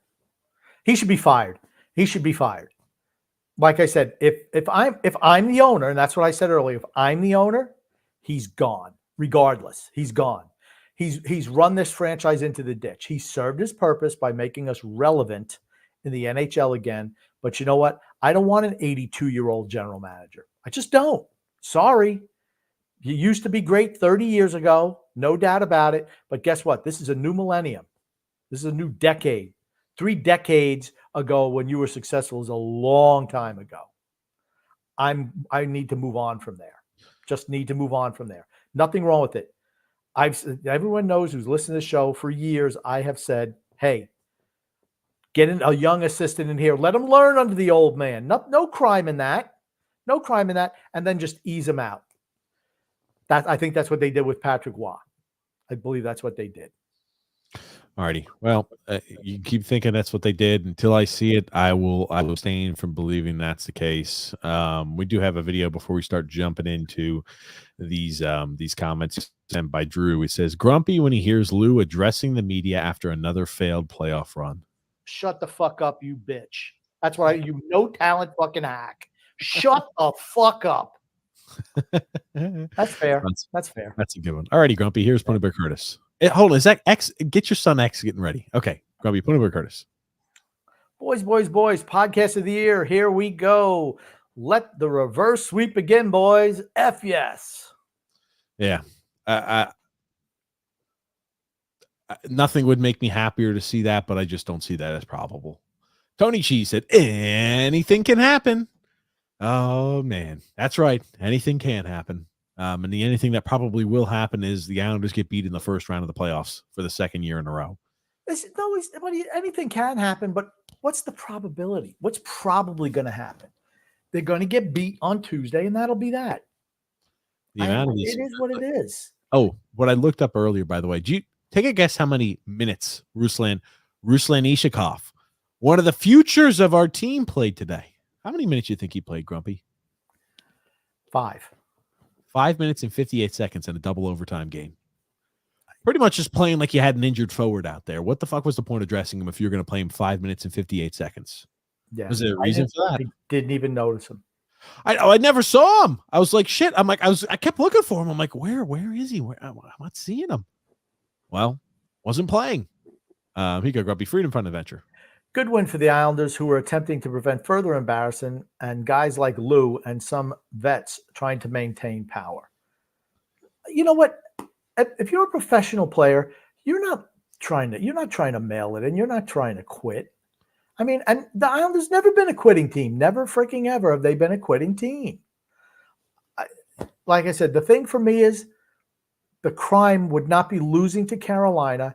It's not being honest enough with yourself to admit there's a problem. That's like with anything. Until you admit that you have a problem with something, nothing's going to change. When you resist what is, that is when true suffering begins. It's that simple. The Islanders and the fan base are resisting that this team is an average team that maybe makes the postseason, that scratches their way into the postseason. But when they get there, their massive flaws get exposed. You have a below average power play unit and the worst penalty killing unit in the NHL with shoddy and suspect goaltending this year. You are not going to win a Stanley Cup like that. Simple. Varlamov over Sorokin, says Rob Mora. No. Here's the thing. For the rest of the year, however long it goes, I don't think you're going to see Sorokin net again. I don't think you should. It doesn't matter. The bigger problem is if Sorokin has a problem with Wah, or if Wah is not able to connect with Sorokin, that's a problem. That's a big problem going forward. How many weeks was he on the job before he said, we need to see more out of Sorokin? I expect better out of him. It wasn't long. A week or 2 weeks on the job before he was starting to say that shit? I don't know. I have no idea how Sorokin takes that stuff, right? That's a guy where it's like, if you're in the room, you're able to understand. But it's like, goalies are fickle. They are like kickers. You don't you don't need to be shitting on your kicker in the press if they miss a few kicks or if they let in a few bad goals. So I don't know. And people are going, you don't think Patrick Roy knows how to handle goal? Well, I think Patrick Roy was a fantastic goalie himself. I think he was Hall of Fame player, one of the best goalies on the Mount Rushmore of goaltenders in NHL history. As to player personnel management, I have no idea. Brock Nelson's play has dropped precipitously since Patrick Roy has taken over. I think Dobson's due to injury, and I think Sorokin's play's dropped a lot since Waugh's been here too. One thing that Barry Trotz was able to do for the most part, he was able to massage egos. He was really good at it. You don't win that many games without learning a few things. And we were hard on Trotz at the end too. Absolutely, we were. And we openly questioned if it was Trotz or Lamoriello who insisted on the older players. I think right now you'd have to say it was Lamoriello. At this point, yes. Because you've seen what Trotz has done as a GM down in Nashville. He's not, let's load up on old guys. That's not been the case. I'm not saying he hasn't brought some vets in, but he's absolutely gone with the youth there. So maybe it was all Lou Lamoriello all along. We'll find out. The more time, the longer we have to establish an opinion there on it. Drew L says here, guess the Islanders truly didn't die after all. I mean, they did win. Also, TJ, I think there's music on your computer. Yes, what we were trying to do was play some music when we were giving the intro, but the intro was like back and forth. It wasn't. Anyway, I was just trying to play some music in the intro. I was like, Grumpy, I said, this is kind of cool. Let's do that during the intro. So if it flopped, you could put the fingers directly on me. State of survival, Grumpy. Lou signs for another 3 years because he says, look, we finished third in our division. This means we're getting better. Malkin says, oh, that's amazing. Let's do another 3 years. The Islanders technically finished 1 point better in the regular season. Well, if they lose in 5 games in the postseason, they did 1 game worse in the postseason. So I don't know. Maybe it evens itself out. We're on the treadmill of mediocrity. Yeah, it doesn't matter. I'm gonna fucking, oh man, it's why you want to control your language first of all. Because I'm thinking about just how it's just people are so content, fat, dumb, and happy about this shit, and it just pisses me off. I'm like, oh, I don't know. Going back to Dean Vernon Werner, son, fat, drunk, and happy is no way to go through life. Except it makes me pissed off because I'm like, I'm wasting good years of my life and time watching this shit heap continue to just putter around is what they do. In hopes that I just hope they finally for the off season. Get to the next comment. I know. Just pissing me off thinking about that in the off season. This is going to be it. Rob Morrison. Rob Morrison. Man. Rob, if Wad didn't put Sorokin in game 3. I'm going to let you know something. Carolina sat back and said, Willie, we invite your pressure because we don't think you're good enough to score 2 goals after we have a 2-goal lead on you. Yep. They scored 1. They said, Carolina said, uh-oh, we better go ahead and ratchet it back up. Bang, they score immediately. Yep. They had no problem doing it. Like I said, it almost feels like Carolina is kind of toying with us a little bit. On the road, absolutely. They're playing not to lose on the road. At home, they play completely different. I expect a similar performance to game 2 and game 5. I just hope we have a higher level of energy than we had in game 2. You're going to see a Carolina onslaught at the start, like you saw from the Islanders today. For the first 7 or 8 minutes. Right? That's what you're going to see. Can the Islanders withstand that onslaught without giving up a couple of goals? Yep. Because they're going to come out guns a-blazing for certain on Tuesday. Here's the thing, Rob. It's not either of our goalies' faults. Even if Varlamov goes out there and gives up 7 against the Hurricanes, it's the reason we're losing games is not due to bad goaltending. The reason we're losing games is because of hideous special teams, an anemic power play, a hideous penalty kill, no team speed, and we don't have enough offensive firepower to win games. George P. Grumpy. Even a blind squirrel finds a nut. Absolutely. Philip Burrell's shopping cart thief. Burnell's. I'm just going to call you PB for Philip Burnell. I went to the game on Thursday. And talk about the most disheartening game I've seen in person in a long time. Just be happy you weren't traveling as an away fan on Tuesday's game as an Islander fan. I feel like that would have been even worse.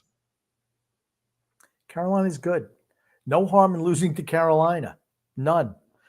Jeremy Ford Hamlet says, happy Saturday night. Have a great show. A deserved win for all the hard work. It was nice to see a bounce go the Islanders' way. Thoughts on Kyle McLean? I like him. Good, solid player. I said, how many years ago was it that I saw him live? 2 years ago. 2 years ago. 2 years ago. In the postseason. That kid was light years better than Simon Holmstrom. And you've seen it. You've seen it.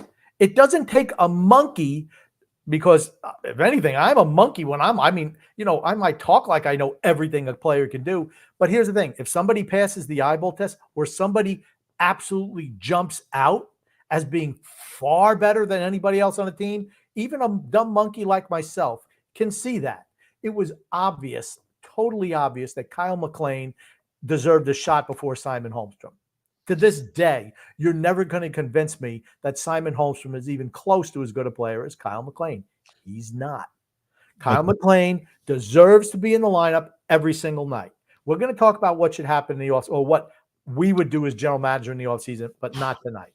Okay. Well, all I'm going to say is this, right? Clear to see.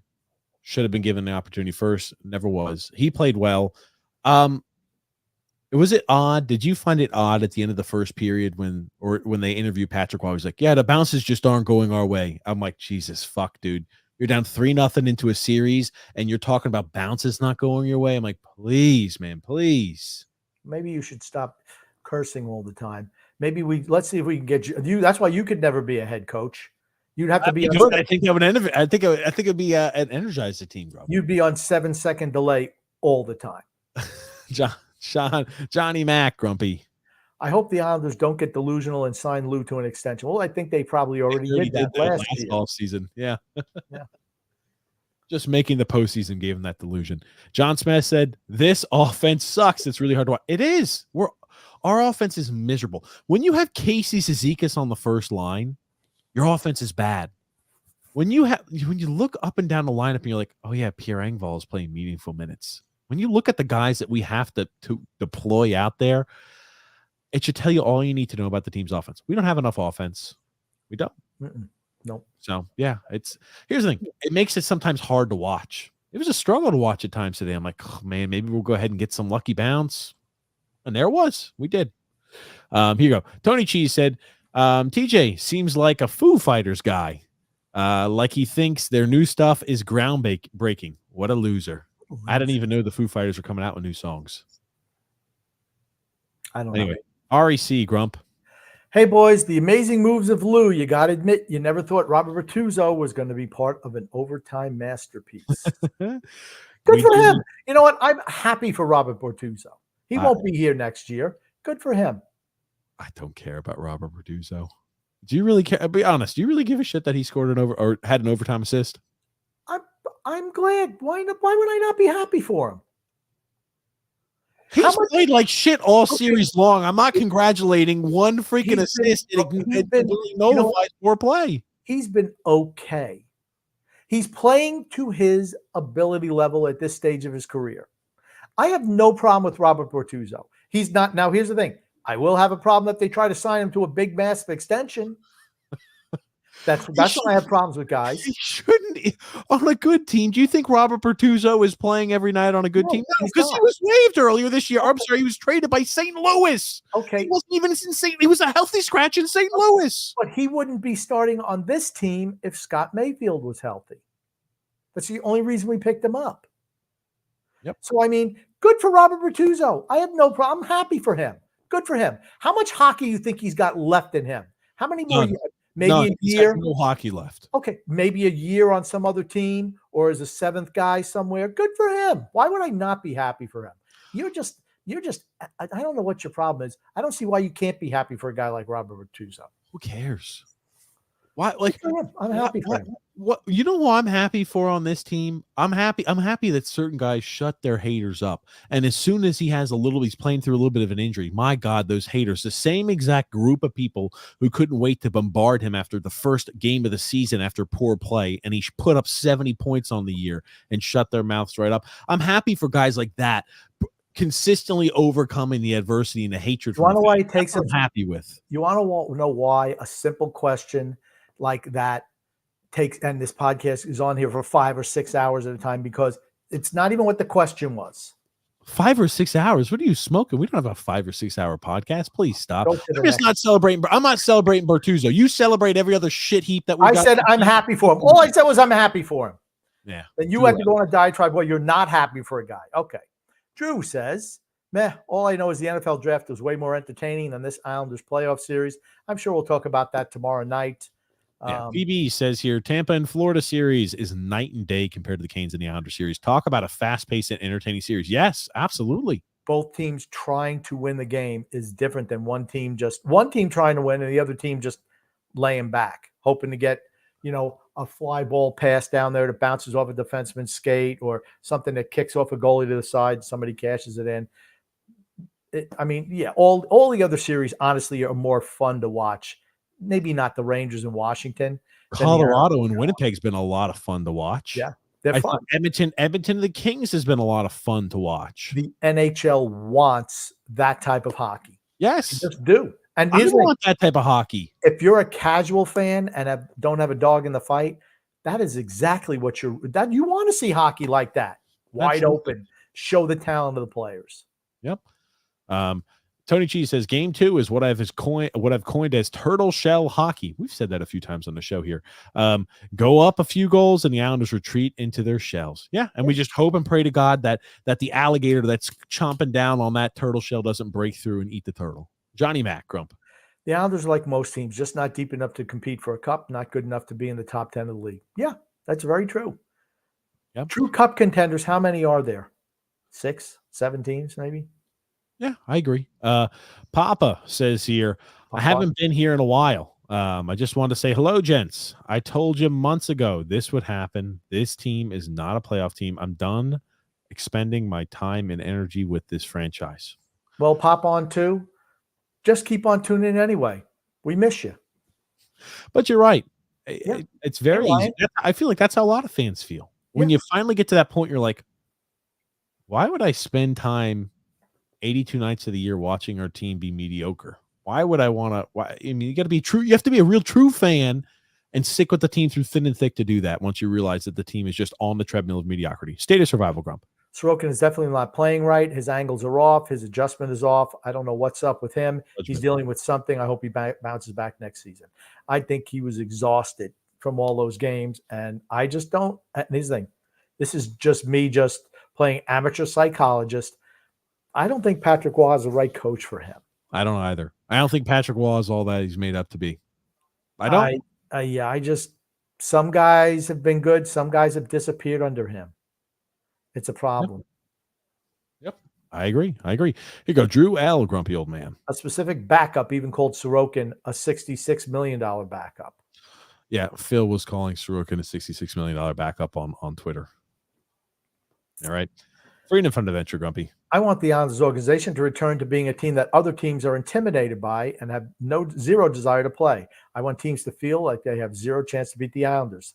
Fire Lou. Hashtag Fire Lou. Absolutely. That's what Carolina feels like right now.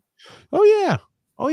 That's how the Rangers feel. Man, the Rangers have been bullying Washington. They've been lighting up the scoreboard. They've been dominating Washington.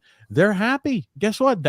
If I'm a Rangers fan, I'm like, man, this is fun. This is fun to watch us physically dominate and talent-wise dominate another team. There's nothing better than when you dominate some other team, and there's nothing they can do to stop you. It is the greatest feeling in the world. All righty, here we got Lombardi, Grumpy. Oh my God, we won the game. And now Lou signs 4,000 free agents to trade all of our draft picks for retirement home players because of the core. A little over the top, but I understand what he's saying. Jason Giambi. Oh, okay. Jason Giambi. I'll keep reading. You keep drinking, Grumpy. Delaying the inevitable. I hoped they would lose today so Lou would get fired. I'm not even sure if Lou lost today, he would have got fired. But yes, we are delaying the inevitable. That is exactly what we're doing at this point. Rick Roma, Grumpy. This is the second year in a row. Ottinger, Vasilevsky, and Hellebuck have been very underwhelming.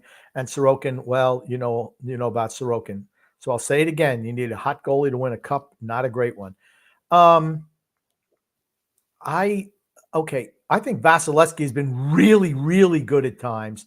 Bobrovsky's been really, really good at the other end for Florida.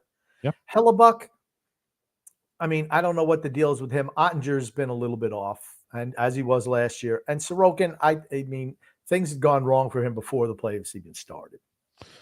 So, like, in the game, I mean, they were just dialing a lot of shots. Colorado's good. They just are. Simple as that. They're a damn good team.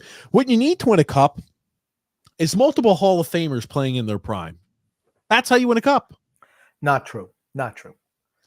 Really? You don't need multiple Hall of Famers. You need multiple good players, though. Really? When's the last team? I can think of a few teams that haven't done it. The majority of teams that win a cup have multiple Hall of Famers playing in their prime. Those are teams that win cups. Well, you don't know if they're making the Hall of Fame at this point. Guess what? I could say there's quite a few players on Tampa's team that are making the Hall of Fame. You think Patrick Kane and Jonathan Toews make the Hall of Fame? Probably. Patrick Kane, yes. Jonathan Toews, no. Here's the thing. Jonathan Toews only makes a Hall of Fame because he was captain of 3 Stanley Cup winners. It's not like his numbers were, oh, man, the best numbers in the league. Guess what, though? But he's a really good player. I think you have to have really good players. When you win 3 Stanley Cups and you're the captain of that team with over 1,000 points in your career, you probably make the Hall of Fame. Okay. Guess what? You think Malkin and Crosby make the Hall of Fame? Yeah, but look at the numbers. numbers. How about Ovechkin? How about Ovechkin and Nicholas Backstrom? You think maybe they have a chance to sniff the Hall of Fame?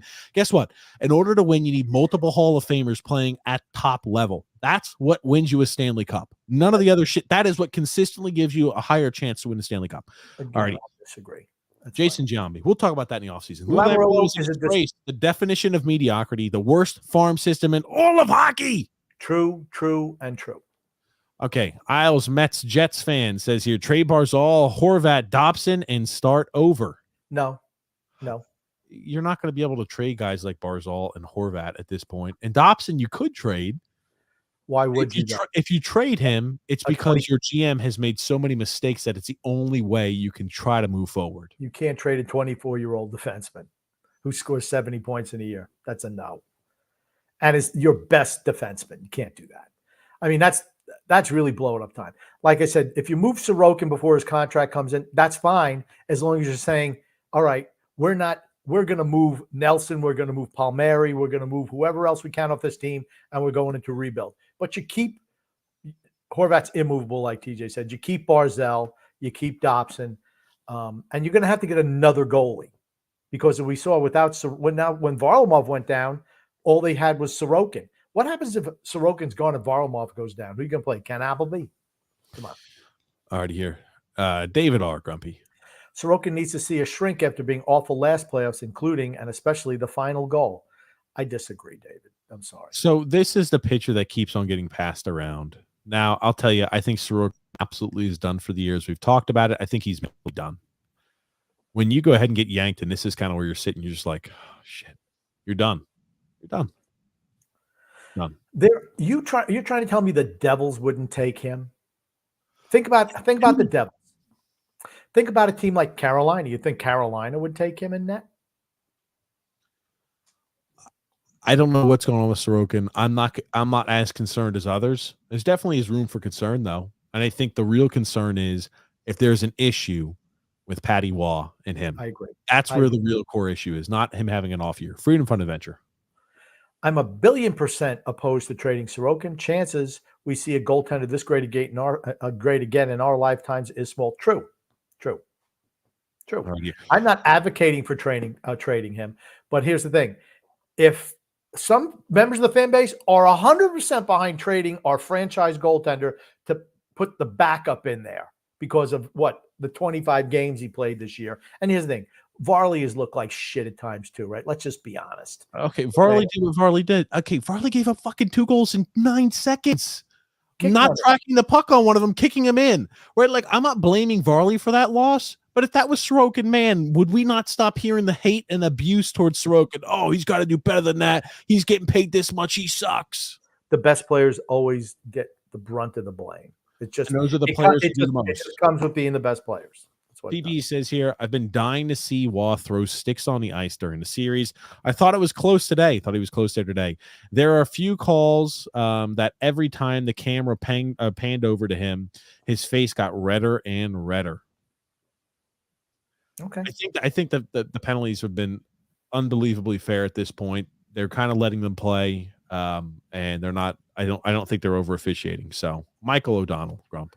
When the Islanders are eliminated, I'm going to say it's probably eliminated from the playoffs in the next few days. Will Islander fans have to wait 3 weeks to hear from old man Lou, just like last year? What a disgrace these owners, a.k.a. the property brothers, are. Yeah. Ticket holders, wake up and stop feeding the beast. It's true. Right. Thomas Box said, grumpy old man. Oh, go ahead, Grump. The owners are, they had a full house today. Everybody's screaming for the team. They're happy. Let me ask you that. Like, I've never been to a playoff game. Would you be excited, like yelling and screaming, if we were down? You would. Absolutely. It's different. Playoff games different than regular season. Absolutely. If you're down 3-0 in a series and won one game, playoff games are different than regular. I've never been to one, so I don't know. I'm like, telling you. Ooh, we won. What playoff games have you gone to, Grump? When I was younger, a long time ago. I've been to playoff games in forever. I ain't lived there in forever. Thomas Box said, Grumpy old man is correct. The Islanders were outplayed for the most of the game. Yeah. I mean, it is what it is. Carolina's a better team. It's not a crime. David R said, guys, the teams you would like, or you would have us, you would like probably for us to be like, are the Sabres, etc. Haven't seen the playoffs in years other than the Devils last season. Making the playoffs is not the end game. It's not. That's correct.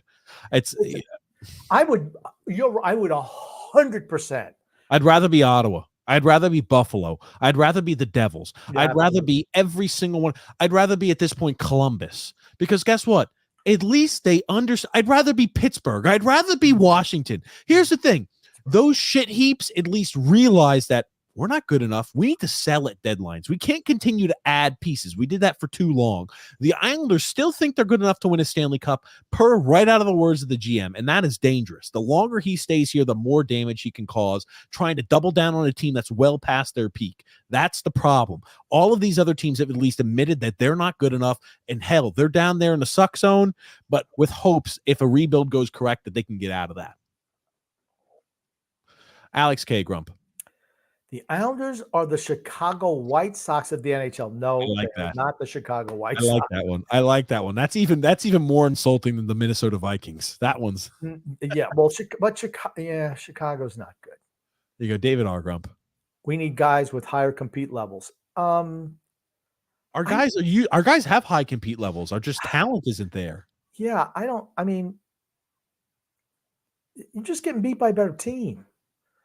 I mean, can't keep up with Carolina. Carolina's young and fast. Islanders rolled in slow. That's why Buffalo gives us trouble. That's why Jersey gives us trouble. Yeah.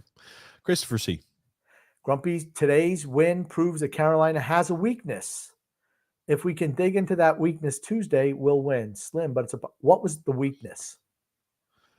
The weakness is they didn't play with the way they needed to play. The weakness is they went up 1-0. They took their foot off the gas and just said, well, we'll just play defense. And it worked for a long period of time. But then you see Barzell score, all of a sudden, bam, just a couple minutes later. You mentioned actually we did, but they had all the pressure again. It looks like, honestly, most of the time, the game looks like a Carolina power play. Reminds me of Tampa in Game 7, except they just weren't able to hold off that entirety. Yeah. They score a goal, they sit back. If we were to ever score a goal against Tampa in Game 7, we would have immediately, they would have just pressured us like no tomorrow. Wouldn't have mattered. Yep. Now the thing, my God, I thought that was, you talk about Matt Barzal shot the puck, throw the puck on net in the playoffs, ladies and gentlemen. Thank you, Matt Barzal, for throwing the puck on the net. It was not a screen shot. It was a clear line of vision for Freddie Anderson. He just was not expecting a pass first guy like Matt Barzal to turn around and rip a shot from that distance. And he hit it right off the post and in. And he was just like, what the hell just happened? Freddie Anderson wasn't expecting it. Matt Barzal caught him off guard. Short side glove hand he misses. Oh, can't do that. Can't do that. Man, imagine if that was Sorokin. Maxwell, Grumpy. 3-year deals mean nothing for management in sports. Yeah, well, that's all they get. I mentioned Patty Waugh. I'd give him a 3-year deal. Goon says, Grumpy, which other songs by Deep Purple are worthwhile besides Smoke in the Water? Are they as magical as Harry Potter? I don't know. Space Truckin's a good song. Now, I mean, Deep Purple's got a lot of good songs. And their newer stuff, I liked Perfect Strangers. I always liked that song. The riff was really good. Come on, man. We won today. I like your show, but show some respect for today's game. I did. I think I did. TJ's incapable of it, but I have. It's just I said, hey, I'm happy for Robert Bertuzzo. TJ wants to shit all over him. It's really hard for me to be happy with the situation. Why? But talking about today's game, I mentioned to you before the show. I said, try not to be a total douche today. The Islanders have won the game. Let's celebrate the victory. I'm going to do what I'm going to do. Let's celebrate as our team's down 3-1 in the series. We won today. Celebrate. We won today. Celebrate. I feel like it's time to start breaking out in song, Grumpy, because we should be celebrating. We should celebrate making the playoffs. Celebrate. We won. Here's the thing. Your team didn't even make the playoffs. Red Wings did not even make the playoffs this year. I'm an Islander fan, Grump. I'm an Islander fan, Grumpy. Next. X is doing a shitty job on the comments today, by the by. So if anybody gets comments missed, X has done a really lackluster, lazy job. We just did this comment. Okay. Just did it. Gotcha. I'm having to try to pull comments from other spots because X ain't doing his job. So give me a minute. Maxwell says, Caps will do all they can to get Ovi's record while quietly going for high draft picks for the next few years and maybe strike gold. That's what you should do. They realize they're not good enough. They know it. They know their run is over. They got one Stanley Cup in 2018, and I 100% agree with you, Maxwell. They want Ovi to get that record, and he's going to play until he gets that record, without a doubt. He got hotter at the end of the year, so it means he's closer. But they make no mistake, they're in a rebuild, and you're going to see Pittsburgh same thing in rebuild. Okay, here we go. Got another comment there from Alex K. The fourth line set a new standard of fourth lines that everyone is copying, including the Rangers. I don't know. I think there's been successful fourth lines throughout hockey for years and years and years and years. Most times when good teams trade for a piece at the deadline, they play a third or a fourth line role because their team is so good in their top six and their top four defensemen that this guy who maybe is a top six on another team isn't good enough to crack their top six. The problem is that the fourth line was known as the identity line. I never want my team to be acknowledged where the fourth line, the scrubby line, is the identity line. I'd much rather have the French Connection back in the day, or the Legion of Doom with the Flyers back in the day, or the Long Island Lighting Company with the Islanders back in the day. That's what I'd want to be identified with, not the fourth line. Fourth liners are fourth liners for a reason. They're not good enough to play any higher in the lineup. David Sean McDonald. These optimistic fans haven't felt or seen failure for as long as we have. 100% true. You go. Greg Brado, Grumpy. Gentlemen, not sure if this went through before or not, but TJ, show Grumpy the item I sent, which now puts him in elite Islanders company. Oh, I like that. Whatever anything that's that elite with my name, I like it. I'll get that pulled up in a second. Here you go. David R. Grumpy. Goals for summer. Bye-bye Martin and Clutter, Wallstrom, and probably Pajot, Sorokin to a shrink, and go get hungrier, more competitive players. Here's the problem, David. We only have $6 million in cap space. I think Wallstrom will be gone. I think Martin and Clutterbuck should not be signed back. I think they're going to sign back Mike Riley. Will they move Pajot? No idea. He doesn't have the value that a Brock Nelson does or a Kyle Palmieri. Those are the guys I'm moving. And Sorokin, they need to have a talk, him and the coach, or his agent and the coach. Okay. They need to get rid of Lamoriello. Number one, with a bullet. All right. Here you go. Greg. Is tiny print, but I'll zoom in on this. Now, do you remember the Islanders Dynasty book, Grumpy, that Greg Prado has written? Remember, we've had him on the show. We talked about the Islanders Dynasty book. It's like the Islanders Dynasty. They're the oral stories of the Islanders Dynasty. It's a great book by Greg Prado. You can find it like on Amazon, things like that. Now, Grumpy, did you see that Stan Fischler has written a review, an editorial review? And look at that, Grumpy, all the way at the bottom. Hold on, let me remove this, Grumpy. You see that all the way at the bottom, Grumpy? There you are. I'm all the way at the bottom? Yeah. Well, that kind of sucks. No, all kidding aside, though, you're Grumpy. Who would ever figure you'd be sharing the same space as Stan Fischler, Grumpy? Only people who want me to write for them. That's all. Okay. Anyway, continuing on here with more comments. Michael Boucher. Lou Lamoriello simply has to go because keeping him at the helm is a total disaster. The Property brothers are no better than Wong. We need owners who care. I disagree. I do think the owners care. I think they care about money. But that said, what they should realize is the better your team is, the more money you make. And here's the thing. Keeping an old man around is always a mistake. Todd Peterson. We as fans enjoy the journey of the team we can grow with. So this one's ran its course, and it's akin to other incarnations. So I say grow through the draft, get lucky like Philly, and repeat a similar type of as a dynasty team. But that was then, and Hosang didn't help. So needs improvement as my grade for the year. Yeah, that's fair. Good. Dan Leachman. I agree with you all 100% about the prior failure. I think so many people have been so beaten down by how miserable it has been that people are content to be where we are right now, but people should expect more. 100%. You're right, Dan. And lovely family. I loved it when he just showed the picture of the baby with his head down, just giving up. Still my favorite. Absolutely. Absolutely here. Here you go. Got a comment there from PB. He says, I've said it before and I'll say it again. What was ownership's reason to not let Barry at least be assistant GM under Lou? At least up until, the point that, you got to do what Toronto did. Push him upstairs. He didn't want to be an assistant general manager. He wanted to be GM. Well, why couldn't they have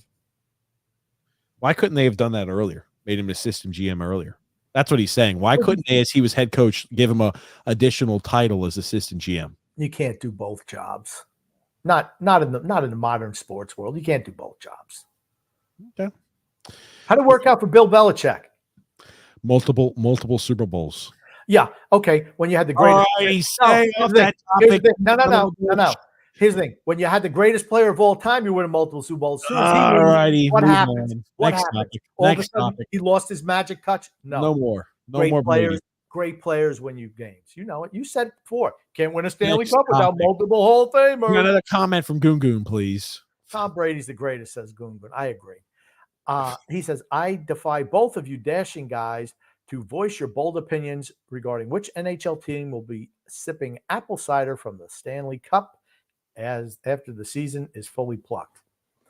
I think it's going to be either. If I'm putting my money on anybody right now, I'm saying Florida. My number 2 pick is Carolina. I'm putting Vegas in the conversation again. Vegas is a freaking wagon, buddy. They're big. Good. They're big and physical, and they benefited from resting Mark Stone. That's right. No problem there. Everybody's like, oh, man, they're cheating. They're doing this. Not cheating. It's not cheating. It's not cheating. It's not. Stop. It just shows how jealous you are. It's not cheating. I'm not a Vegas fan by any stretch of the imagination. They just use the rules. Those are the rules that are in place. Change the rules. You don't like it, change the rules. Yep. Christmas says this team hasn't been better or worse for at least 5 years. They are and have been a 4th to 8th seed, really. Yeah, that's fair. Very fair. Not good enough. Alex K. These wins are character building for the organization. At least they didn't lose on home ice. Martin goes if he's okay. Who cares? Matt Martin's a 32, 33-year-old fourth-line player who brings nothing to the table anymore. Doesn't matter. We don't need character. You know what? Character building wins. This team has been in the same situation for how many years now? It's not like they're if Buffalo gets in the playoffs and wins a couple of playoff games, those are character building wins. This team has been in the playoffs with the same group for 5 of the last 6 years. I'm done with character building wins. No, Alex, come on.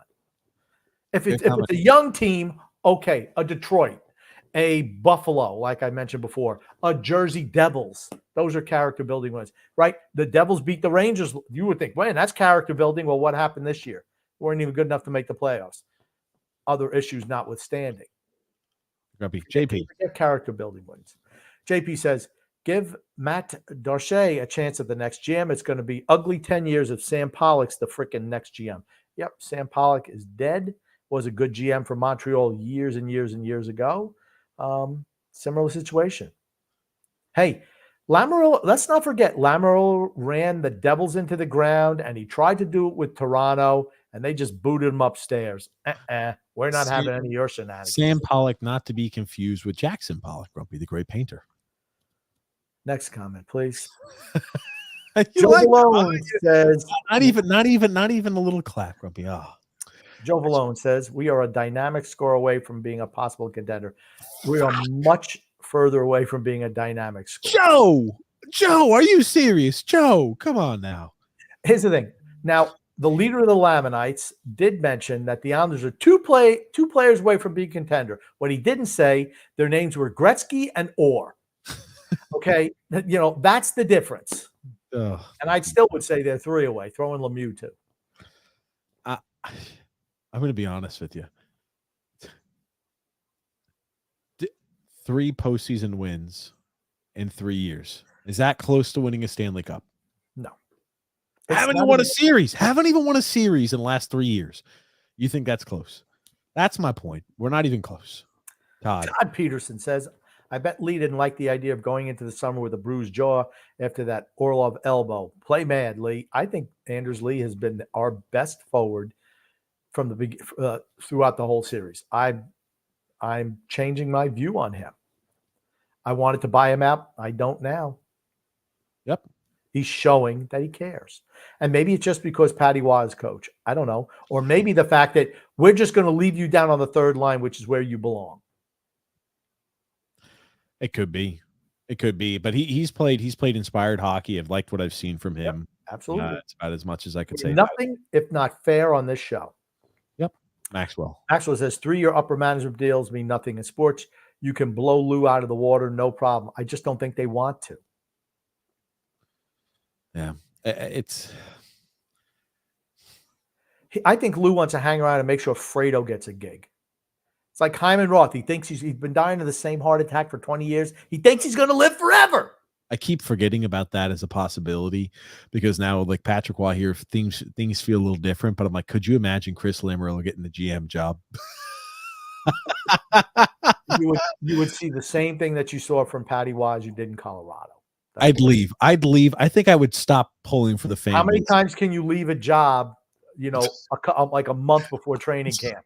Well, he's out of that. He can't do that more than once. He's out of those. Yeah, that's right.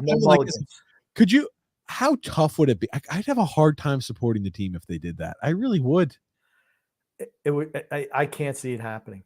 Cannot see it happening. What would you do, Grumpy? Chris Lamoriello this offseason. I'm gonna paint the picture for you, Grumpy, and I want your reaction. Offseason's over. Lou Lamoriello steps down. And so our GM, we get happy for a bit. Oh my God, there's a chance for change. Ownership says we're conducting interviews. And they said, somebody we need to interview too is a GM we have within our system, Chris Lamoriello. And they hire Chris Lamoriello as the next GM. Grumpy, what is your reaction? Patrick Waugh would leave, without a doubt. I think the only reason he was hired to be coach was so he could take over the GM job. We get that. What would your reaction be?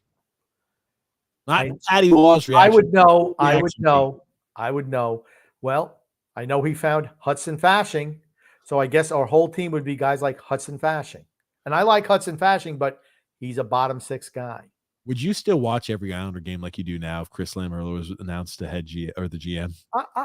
I would want to see because he would get a shot from me. Absolutely. I'd want to see what he could do. But he can't do anything. He couldn't even get a paperboy job without his dad. All right. His whole life, his dad's gotten him every single job he's ever had. This guy in his 50s. Rick Grump. You can't give a guy a 3-year deal and then fire him 9 months later after a 3rd place finish in the Metro. Makes no sense. I don't. I think you absolutely can.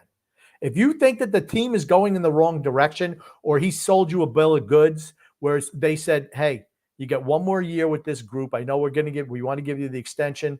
I want to see some real positive results out of you. Having 1 more point than the year before, and the only reason you make the playoffs is because there was big regression from the Devils. No, not good enough. You absolutely can. You're the owner. You can do whatever you want. Here we go. Comment here from David R. saying Sorokin is now an embarrassing internet meme. Okay. Yeah. He's still a great goalie. Todd Peterson. Shell-shocked. I think the season was a psych test. So Varley comes up big, and we shouldn't be surprised he played big. Varley's backup. He's backup. He's a 36-year-old freaking backup goalie. Played 25 regular season games. He didn't look great in game 2. He didn't. He looked okay in game 1. And he looked okay today. He's not been spectacular. He's not been. He's what he's always been. He's a good goaltender. He's a really good backup.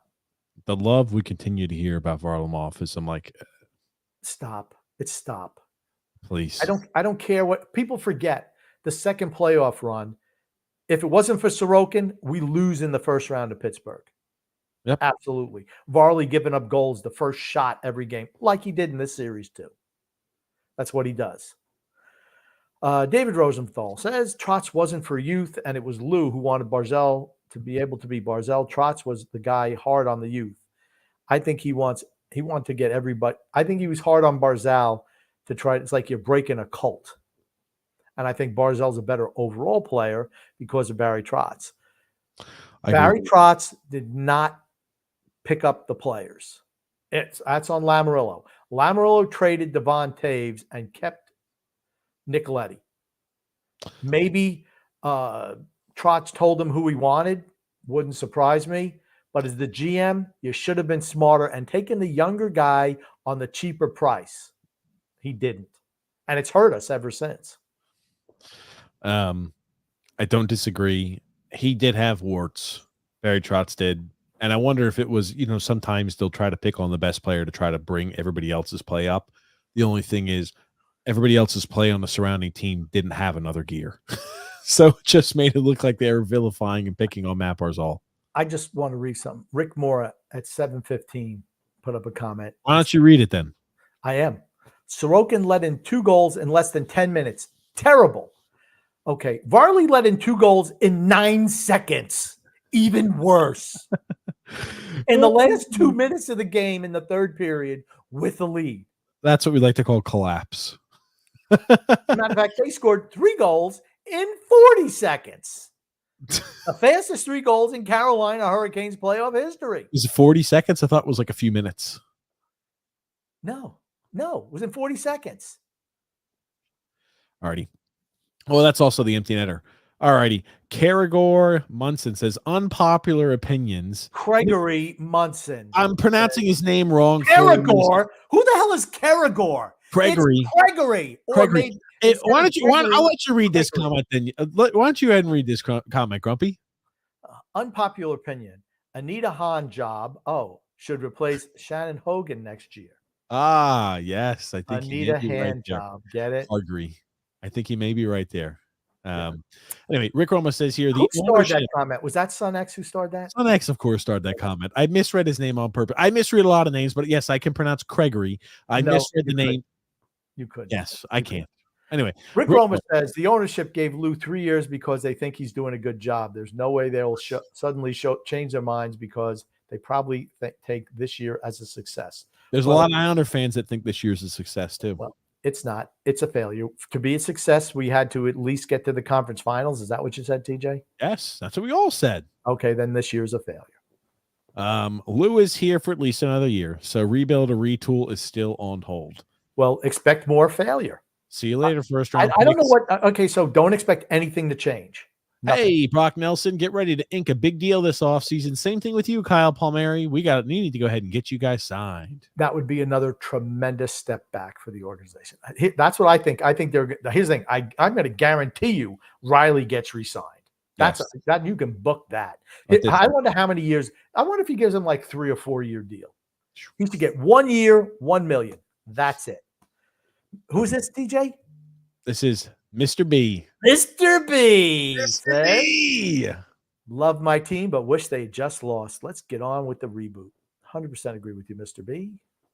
Here you go. Maxwell. Fan base gets pissed enough, things will change. See change to Rutherford in Vancouver. Rutherford's a good GM. Jim Rutherford's a good GM, right? That's right. The fans have to impress upon management that they've had enough. Yep. No more dollars going your way. That wakes management up really freaking quick. Now, I was listening to some people tell me, well, Patrick Waugh, right? He came in at the end of last year, just like Rick Tocchet did for the Vancouver Canucks. And look at this. He had a whole offseason, and Rick Tocchet skyrocketed those Vancouver Canucks. And you know what else? He also had a lot of really good players up in Vancouver. Vancouver was always a team that was just underperforming the amount of talent they had on their team. That simple. And for once, they finally were able to maximize that talent, and you're able to see the result. No chin Travis Green was their coach. Yes. Drew says, Grumpy, there's a chance you might be a dumb monkey. There's more than a chance. I think it's a probability. But there's plenty of other dumber monkeys. Well, that's true also. Oh, man. You go. Oh, fuck. Oh, my God. Jesus. I'm seeing a lot of these. Like John Volpe saying, as much as everyone is saying how overmatched this team is in every game, it could very easily be up 3-1 right now in the series. No. Carolina plays as hard as they need to. They're not worried about beating the Islanders. They're not. This is what we're gonna have to hear all offseason long. If a bounce went different this way or that way, we could have won. We could have won the series. You could say the same thing about every single game and every single playoff series. It's true. Wow, if we didn't have that bad 5-minute stretch, Winnipeg says we didn't have that bad 5-minute stretch there in the third period and we gave up 4 goals. We could be up 2-1 on Colorado. Yeah, that's right. But the reason it's played and it's not, all run on like simulation is because those stretches happen and the bounces happen because that's hockey. Maxwell says, how many GMs in the NHL are less effective than Lou Lamoriello is right now? I think Mike Greer is less effective. but they're just in full sell mode in San Jose. I just don't think there's many guys less effective than him right now. He does nothing to improve the team short term or long term. Your job as a general manager is to have sustained teams that can sustain over years and years. He has absolutely gutted the future. He's all in for the now. With a team that's never won anything, that's the problem. It's not like Tampa, okay? Not like Vegas, who sold out for a Stanley Cup. And they won. It's a team that has they've never won a division title, never won a conference title, never won a Stanley Cup title, never won anything. Never won a conference final game, a conference final series. I'm sorry. That's what I just said. Yep. The other thing I want to mention too, that we didn't mention earlier on the show, man, oh man, the online Islander fans took so much great offense earlier on this week in Game 2 when Carolina treated out one word, cry, after they went ahead and the Islanders surrendered that 3-goal lead. Man, oh man, the amount of fans that were in there trying to harass the Carolina Hurricanes and harass the lady who's in charge of the Twitter page into being fired was absolutely absurd. Grump, I don't think you know how they removed everybody, all of the corporate directories, all of the people who handle the social media and handle the media. They deleted to make sure that they would not receive continued harassment from Islander fans. Grow up, Islander fans who do that stuff. Grow up. I was like, holy shit. I'm like, they treated one word cry and you lost your fucking mind over it. But that is exactly what you did. You cried about it and tried to get somebody to lose their job. Islander fans are getting a reputation for being crybabies. They are. Just here's the thing. Bottom line, Islanders aren't as good as Carolina. Let's just bottom line it. Islanders don't beat Carolina because they're not as good as Carolina. They haven't beaten Carolina over the last however many years. They just don't beat Carolina. It's a bad, bad matchup. You know what? Toronto, for a good team, is a team I think the Islanders have a good, legitimate shot to beat. Not Carolina. Not Florida. If we played the Buffalo Sabres, we'd lose in that playoff series. Because those teams play a style that we can't match. Sorry. Got a comment here from Mario saying, there were idiots killing Matt Barzal, calling him out for not being a clutch player. Barzal has played in 10 elimination games and has scored 9 points. That's pretty clutch to me. Yeah. Again, the best players take the most abuse. Period. Never makes sense. I don't think that ever makes sense why it happens too. People forget how great Matt Barzal is as an individual talent, playing with guys he's just so superior to, or Ilya Sorokin in net with a half-ass defensive system, nobody coming back to help him, stopping point-blank chance after point-blank chance. And so, oh, well, he sucks now. Okay, he sucks. Okay, he was a Vezina Trophy finalist last year, but he sucks. Okay, that's fine. That's fine. His numbers are, career-wise are like Shesterkin's. He sucks too, I guess. Okay, everybody sucks. Fuck, Alex K. Grumpy. They're praising Mel Kiper to the skies today. How much money has he generated to the NFL? Incredible. Is Mel Kiper retiring? Maybe. I mean, here's what Mel Kiper does. And I like Mel Kiper. We can talk about it tomorrow, but long story short, he's not out there beating the bushes with prospects, okay? He talks to GMs, and they tell him where players are supposed to be ranked. Yep.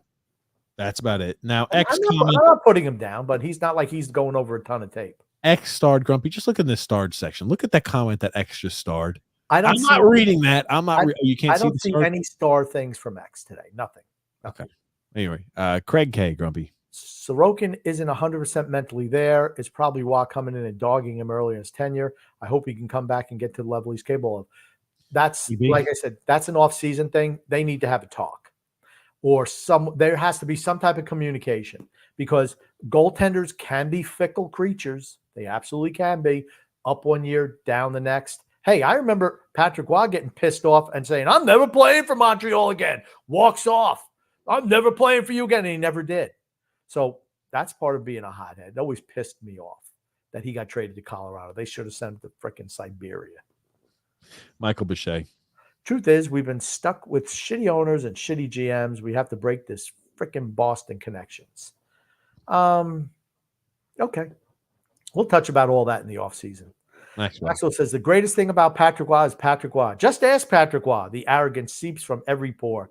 Maybe secretly the nicest guy scenes, like with Torts. I ain't buying it. We're seeing a lot of these comments. We could easily be up 3-1 in this year. We could have been swept too. I mean, right? We could have been swept because Carolina absolutely dominated in overtime. Oh my God. Jesus. It's just, come on. The best team is up 3-1 in the series. It's not a crime to lose to the better team. They're 20 points better than you in the regular season. How can you trust Sorokin in the playoffs in the future? I have trust in Sorokin. I've seen his body of work. He's done well in the postseason years ago. I thought he played fine against Carolina. We were just outmatched by Carolina last year, just like we're outmatched this year by Carolina. We're probably not making the playoffs for the foreseeable future, so it won't matter anyway. That's a good one. Vinny L. Grumpy. They need to move Sorokin while he still has value. Nobody's untouchable on this team. Oh, God. I just, like I said, a lot of people think that. Okay, so go with Varlamov and Ken Appleby in goal. Okay, let's see how long that Tikkanen. They like Tikkanen. That's the new one the Lamanites like. Let's go Tikkanen, Grumpy. Stop. John Smith. Who cares if these guys don't gel with Waugh? It's his job now to tell the GM what he wants. Trade those he doesn't. But Waugh is a mediocre coach. Get rid of his ass. I'm sorry. I'm not getting rid of the goalie who's the best goalie that's worn blue and orange on this team. Not happening. It's tough to trade guys who have no move clauses or no trade clauses on an 8-year contract and who are happy to live in the cul-de-sac and be part of the cul-de-sac crew. That's why the coach has limited, and I mean very limited power. The GM has taken it away from him by signing Ham and Eggers to long-term, no trade or no move contracts. I'm just not sold on Patrick Waugh. I'm not. I don't think the coach really makes much of a difference, right? Who would trade for Pierre Engvall with 6 years left on his contract? Not a soul. Nobody. Who would trade for Scott Mayfield? Not a soul. 6 years left. Nobody. Who's trading for Matt Barzal? I think you'd have buyers on Matt Barzal. Who has the cap space to fit Matt Barzal under their cap for the next 7 years? The whole thing is he's hamstrung his ability to improve the team by giving everyone ridiculous contract extensions to aging veterans. I'm not saying Matt Barzal is. Who's trading for Bo Horvat? No one. Not a soul. Nobody. Nice comment there, says, Grumpy TJ Sunex, how you guys doing tonight? Podcast reminder, fire Lou Lamoriello and his son Fredo. Or we can hire him as our new GM. Mr. Meat says we're finally on the same page, Grumpy and TJ. These guys know what they're talking about, you podcast fans. I wasn't sure until tonight's podcast. People see negativity. I see truth. I agree. Yes, absolutely. Veritas Invicta, a long time since we've seen him, says, I think Ilya will be fine next year, but change has to happen. It's going to be tough to make change now because of the cap situation you're in. Really, really tough. You're not going to see any changes to this roster next year. You're not. You might see Martin and Clutterbuck leave. You're going to see Riley stay. I mean, and then you got $6 million to improve your team. That's it. That's it. Freedom Front Adventure goes, you guys believe there is an issue where Sorokin doesn't like playing for what? We don't know. Could be. That's my biggest concern. It could be. We don't know. Lambert and Waugh played him way too much. After a while, goalies need rest. It's been building. Could be. I think that could be the case. I think it could just be like he was mentally checked out after that point. It's just like it's tough. He needs a chance to reset. And he had a few weeks to do that. He maybe needs an off season to do it. Maybe he's just having an off year, or maybe him and Patrick Waugh don't gel. I worry that Patrick Waugh thinks so highly of Varlamov, who he's worked with in the past. And that's one thing these coaches do. They find somebody that's performed for them before, and he performed for him in Colorado that first year, that, hey, I remember this guy when I coached 6 years ago in the NHL. He must be the same guy. So he's just going to ride with him. Maybe he just has more trust in him right now. Who knows? Yep, absolutely. I got a comment here from Dan L. I know the Property Brothers conspiracy has been floated. Are the Property Brothers going to be really excited from additional 2 and 3 playoff games, is that really improving their bottom line that much? No. They make they do make a lot of money from postseason. Postseason runs is where they make a little. They want to be competitive going into the All-Star. Whenever we get the All-Star game, who knows? I don't know. I think they want the team to be good. I don't think they're afraid to spend money. They just backed the wrong horse in Lou Lamoriello. That's all. Jeff Sobel. Islanders have been a better team 5-on-5. Jeff, I don't know what games you've been watching. If the refs called the series more evenly, it would not seem this way. I totally disagree. I think the Islanders have been dominated most of the time, just dominated. Fuck. I seriously, I don't know what Jeff's watching. Like, it looks like Carolina's in a power play most of the time. They're always in the Islanders' end. They're calling, I think, the series fair. We commit a lot of infractions. We're a team that likes to hold, clutch, and grab. And we're a team. Remember all the complaints? Did you see Anders Lee after the first penalty he committed that he was bitching and moaning? Oh, it looks like Anders Lee is so mad and upset that he was called for a tripping there. And he two-hand trips a guy before the puck comes in. It gives him a break opportunity. I'm like, did you really think that was not going to be called? It's just like I think the officiating has been unbelievably fair at this point, and I've got no complaints about that. And here's the thing. Teams have power plays. You're going to have to kill the penalties, and you're going to have to score on the power plays. Special teams is a thing in hockey. You can't just look at this is what the analytics geeks in the Lamanites get fixated on. 5-on-5 are so great. On the special teams, we're miserable, and that's where teams go ahead and kick our ass every single game. In They play that. In playoffs in particular, specials are super important. Yes. You need sometimes a lucky bounce to go your way, and sometimes it does. I just don't believe the Islanders have outplayed Carolina 5-on-5. They're always in the Islanders zone, always. Nick D says to the fans who have their blue and orange sunglasses on, how much longer are we going to keep players like Pellick, Pulak, Palmieri, Brock Nelson, John Gabriel Tejan? You can trade these 5 players for high draft picks or young prospects. I don't think you can trade them for high draft picks. And first of all, they all have no trade clauses. So you're limited even there, right? And they probably pick teams that are good who they don't want to go to because no crappy team is going to trade for a veteran. So they'll put the good teams on there so they get to stay in the cul-de-sac. David Rosendahl says they haven't seen the playoffs in years. No wonder why you guys myth Garth Snow years, LOL. Okay, getting to the playoffs, the last 3 years have been failures. Getting to the playoffs is not the end game. Winning the Stanley Cup is. They had a shot when they played Tampa those 2 years. Lamoriello did nothing in the offseason of either year to improve the talent to get on a more level playing field than Tampa Bay. And I said it then, and I'm going to say it now. They were never beating Tampa Bay. Never freaking ever. Tampa Bay was too good.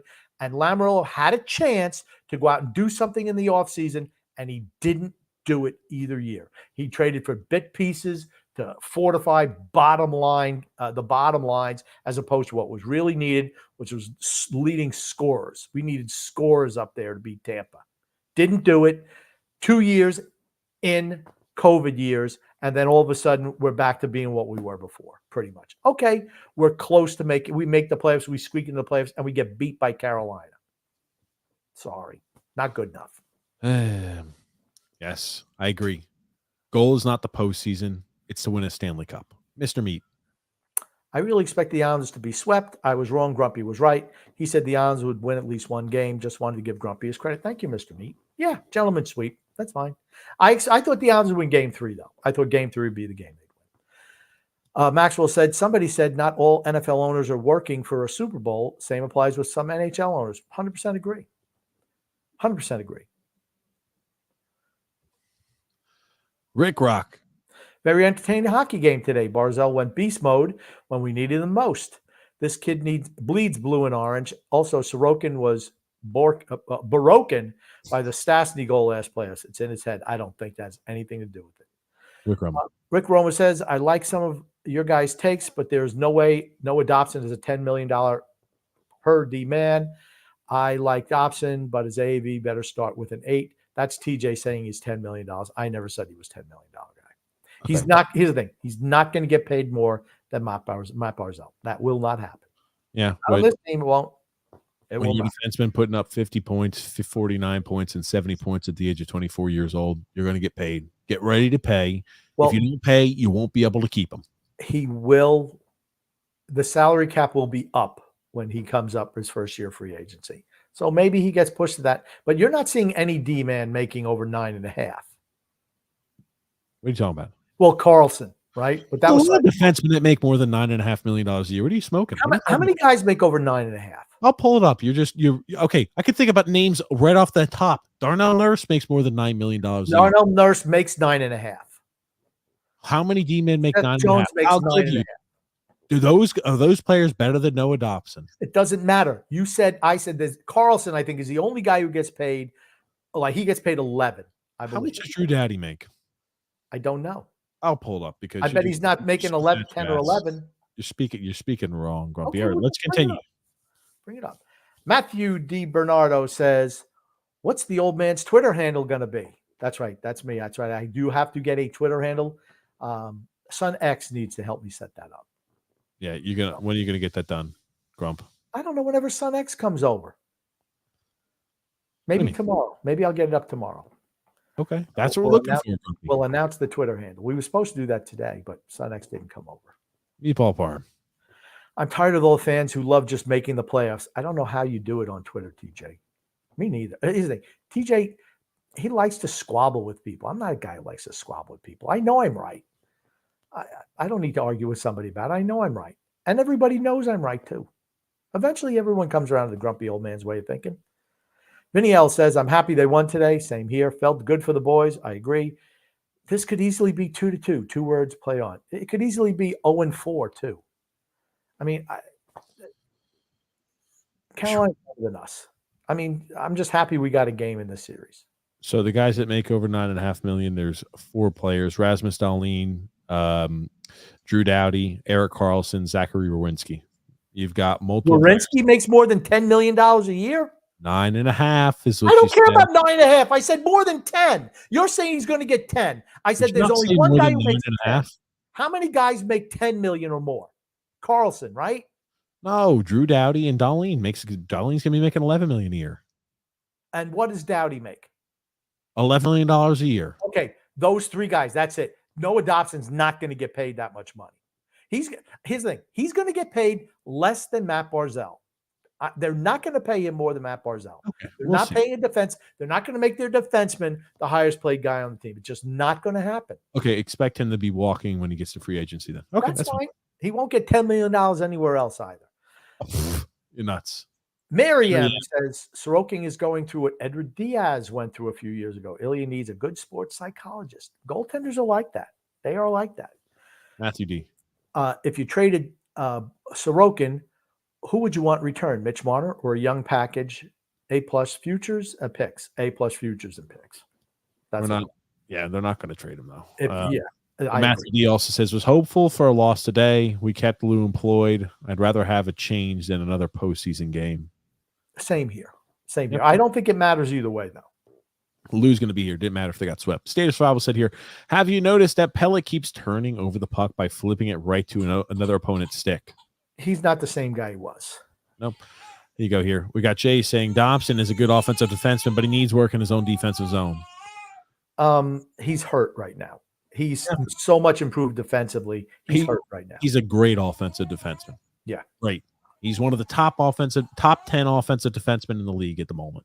And he's really good defensively, too. He's not a run-a-guy through the boards guy, though. He's a better defensive defenseman than some of those other guys who are top 10 on offense. Agreed. Goon says, no matter how hard I try, I simply cannot root for the Islanders to lose. Should I change my opinion or should I change my point of view? No. You root for the Islanders to win. Why should you not root for Rick Roma Grump. Hurt or not, Dobson has a lot of work to do in the D zone. If you're giving him $10 million per, he better clean some stuff up. I don't think you've seen Seth Jones or Zach Werenski or Darnell Nurse. It doesn't matter. Yeah. I mean, there are some guys. Roman Josi doesn't make that much money, but he's a tremendous player, right? Yeah, Roman Josi's on a very team-friendly deal.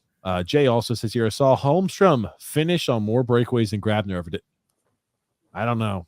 Maybe, I don't know. I think you may be missing that. I mean, Grabner had 5 goals, 5 shorties in a month, and that's it. Yep. That's it. He was hero of the people. Lefty A said, Engvall horrid? LOL. Do you even watch the games, buddy? Yes, we do. Unfortunately, I watch all of them. You ever see Pierre Engvall go in a corner for a puck? Today I saw him dump one in there and just back off.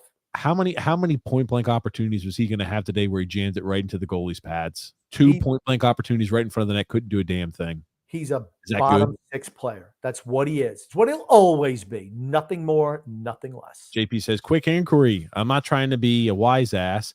I keep missing the start of the program lately. Are you guys posting the estimated start time in advance anywhere? No, I have not been. But what we're going to do is the day after we get eliminated from the postseason, if we do get eliminated from the postseason, we'll do a show on that day. What? Nothing. You're watching the day after we're eliminated. The day after we're eliminated. Yeah, because I'm not going to. The Islanders continue winning. Great. We'll have our show Saturday like normally expected. If we get eliminated from the playoffs, we will have a show the day after we get eliminated. Okay. Goon Grump. In a sick, twisted way, the longer the Islanders prolong the series, are they actually helping their beloved New York counterparts? Is it a wise move to major in liberal arts? No, liberal arts that's the dumbest thing you can major in, except maybe underwater basket weaving or something like that. But I don't think it helps. It doesn't matter anyway. We're probably going to lose Tuesday. They're talking about it helps the Rangers. Series going on. It helps the Rangers. Is that the case? I don't think so. I don't think it matters at all. Okay, Jeff Sobel, Grump. Whatever happened to the Wallstrom talk? There are times rebuilds don't work. Maybe Wallstrom gets another chance next year. No way. I don't see it. Yeah, Wallstrom's done. They killed him. They killed any value he had, and they Patrick Waugh doesn't think much of him either. So that's neither did Barry Trotz, and neither did Lane Lambert. I'm saying he probably doesn't have it, but Lane Lambert did not set him up for a chance for success this year. Yep. Drew says, breaking news, the Lamanites are still scared to debate TJ. Well, yeah, because they don't have any facts on their side. Yeah. That's why. Yeah, they are. It doesn't matter. Most people are. Maxwell says, if your soda is no good, you got to talk nice about the bottle. I like that. I like that little one. Joseph C says here that game 2 was one of the most lopsided playoffs games I've ever seen. Carolina just lived in the Islanders zone. Yep. Yeah. Drew L. Grumpy. Genuine question for TJ. Grumpy in the chat. Is being drunk an excuse to do something remotely suspect? I feel like I'm just tired of people using that as an excuse. It is no excuse, in my opinion. 100% right. I don't even know what suspect. To do something that you shouldn't do. Suspect means different things. That's why I was asking. But no, it shouldn't be. No. What do they say? Drunk words are a sober man's thoughts. Yeah, something like that. Maxwell says Toronto needed a culture change, which Lou was a successful part of. Then Lou's outdated stuff got in the way. I mean, think about it. The shaving thing, making sure you're clean shaven. I mean, dude, this isn't the 1600s. Players are different. They're just different nowadays. If you can't change, get out of the way. Here you go. As ugly as it, oh man, we're close to being 2-2. We could have easily won game 1 as well. They could have. Then Carolina could have swept us today. Yeah, that's the way playoff games are. The better team is winning 3-1. Better team is winning. Yes. Joseph V says, all facts. You have had some great takes on Twitter. Half the fan base wants Lou to stay. Yeah, those are the ones who are just happy that, well, remember what we were like before Lou got here? I don't care what it was like 10 years ago. I care about the now. The people to use that as, hey, we should have, you know what? We should still have Bill Torrey, rest in peace, and Al Arbor, rest in peace here, because we were so good then. We should always have them because that's when we were good. No, things change. I like this one. David Sean McDonald says, we've already reached our crawl space ceiling at our peak. We weren't good enough. The Lamanites believe these guys will wake up with Hall of Fame talent. Yeah, it's just, and they just always just grabbing some ham and egg or hack who is like a C+ prospect. Well, he's going to make our team so much better. It's not the way it works. Sorry. Yeah. I got a comment here from Dan. You know, the defenders will say we lost 3 games. 2 were by 1 goal. The other was basically a 1-goal loss with an empty netter. These folks think that we're right there. You know what? At the end of the day, they look at the wins column and the losses column. Whoever has more wins wins. Whoever has more losses loses. And every year, if you're in the loser column, guess what? You're not a winner. You're a loser. Sorry. It's just I'm just we play anti-hockey. It's like people say anti-soccer, where you just lay back and park the bus, just try not to get scored on, hope for a lucky break to score a goal. That's the way the Islanders play for the most part. I will tell you this. I mentioned to Grumpy, if the Islanders won game 2, I said it would have been a disgrace to the sport of hockey. I thought we had 12 shots, outshot 39-12, completely dominated. If we won that game, it would have been a disgrace to the sport. We had no part in that game. We shouldn't have been on the same ice surface as them. I thought that's how disgusted it was at the end of game 2. Got a comment here from Joe Grumpy. On paper, we're not even supposed to be on the ice with this team, but we keep fighting. Okay. We were an overtime goal away from getting swept. We don't belong on the same ice as Carolina Hurricanes or any of the teams in the playoff, with the exception of maybe Washington. That's it. Does Washington deserve to be on the ice with the Rangers? They're horrible too. The East is a bad conference right now. Sorry. Drew says, honestly, TJ's behavior tonight might warrant the belt being used. Rude. Was that to the face, Grumpy? God almighty. Okay. Mikey D. Which GM in the tri-state would you guys want? Fitzgerald, Lou, or Drury? Drury has taken some heat for contracts, but they're all aging pretty well, and he likes to add youth to the bottom 6, Rempe and Coyle. What's his name? Coyle? How the hell do you pronounce his name? Coyle? I don't know. Coyle. It's Coyle. Yes.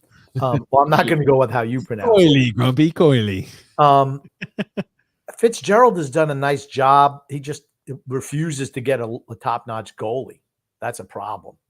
But I like what he's done as GM of Jersey. I don't think much of Drury. The Rangers just kind of throw money at people for the most part. So I don't think that's the way to go. I would go with Fitzgerald. Lou's the last guy, because you don't really want to spend money to bring in anybody who makes a difference, and he doesn't draft anyone. So he's bottom of the barrel as far as I'm concerned. You're going to be Alex K.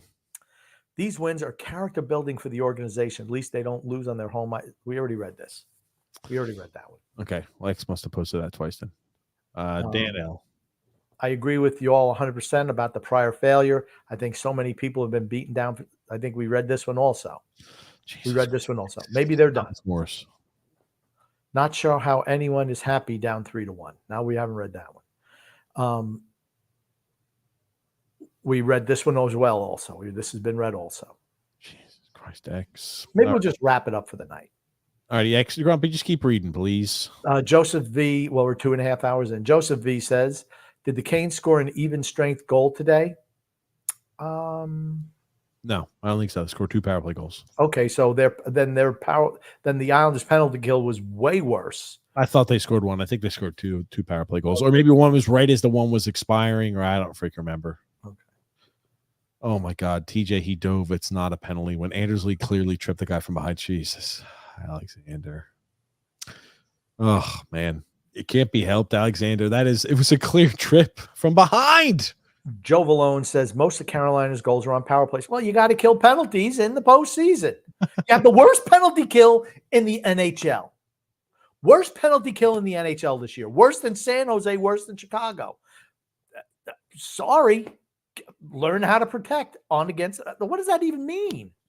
When the Islanders beat the Flyers to win their first Stanley Cup, you want to know what? They couldn't stop the Islanders' power play. We scored something like a 35% clip, which means that the Flyers had to stay out of the box, which meant that the Flyers couldn't play their usual goon-it-up style because it didn't hurt them. It hurt them when they played the Islanders because they kept hitting the puck in the back of the neck, so the Flyers had to lay off. It's part of the game. Every time the Islanders get a penalty, does that mean that, well, we're just going to forget those 2 minutes. They don't count. No. It's the exact opposite. Carolina has the best penalty kill and the second best power play. Get better on the special teams. They really count in the postseason. Swamp Box 29 says, will I get shit canned? Nope. You go. Todd Peterson says, swear jar, $1. If you paid $1 for every time, TJ, you'd be broke already. Alrighty, Alex K. Alex K says, wait, the Vegas Golden Knights won without Hall of Famers. I don't know if they have any. You can win. Here's the thing: you can win without Hall of Famers. It's more likely that you win with multiple Hall of Famers. Okay, but you have to have a lot of really good players. Sure, it's not like you're winning with a bunch of bottom six guys or a bunch of grinders. You're not winning a Stanley Cup with that. You need to have top level players. You do. Carlos S says, all I know, my Sorokin RC autos keep down in value. Oh, rookie card autos keep down in value. Okay. That must have been one of Sun X's friends. Oh, must have. Patrick Hamos, haven't heard from him in a while. Freddie is a bum. Just get in his head and he falls apart. Islanders are still in it to win the 2024 Stanley Cup. Well, they are still in it. That is correct. They are 15 wins away, but they're only one loss away from being eliminated right now. Yep. Tony Cheese, Grumpy. Half the freaking league gets into the playoffs. It's not an accomplishment. True. And particularly in the East. The East was really bad down the stretch. It's not an accomplishment, though. I cannot agree more. Not an accomplishment to make the postseason when 16 of the 32 teams in the league make it. JK, Grumpy. Love you guys to death. I say this while at the same time saying one could make the argument that the Islanders are playing the Canes way better than I expected. I agree with that. I thought we'd get rolled. These are very close games. The margin for victory and the margin for loss in the NHL are thin. I think we've played them better than what I would have expected. I was expecting us to get outshot, out-opportuned, not like game 2, not to that extent every night, but a lighter version of that where we looked like we probably shouldn't be on the same ice surface. We've been closer than what I expected, but I think Carolina is still the clear better team in this series. I think Carolina dominates us whenever they want to. Whenever they choose that we're going to go on the attack, there's nothing the Islanders can do to stop them. They'll get a lead and they'll start laying back. That's what Carolina's done. That's what they do. There you go. Tony, she says, my first ever Islander game was a drunk guy screaming, "Let's go Islanders." Let's go Islander. He left the S out. We were down 6-1. That's the people we're dealing with now. Oh, goodness gracious. How's the father life treating you, TJ? Treat me well. Treat me well. Thanks for asking there, Drew. I appreciate it. Alexander, grumpy old man. Carolina sucks and their fans are POSs. I'm sorry. I disagree.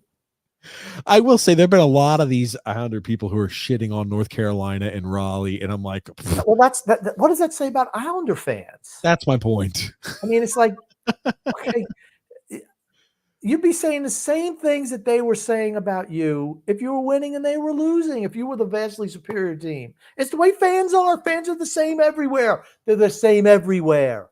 Yes. When they're up on top, they love to talk shit. They love to tweet cry. Like, could you imagine if they beat us on Tuesday, they tweet cry more, something like that, or cry again, and watch the Islander fans go ballistic online about how it's so unprofessional that the Canes type the words cry and tweeted out cry.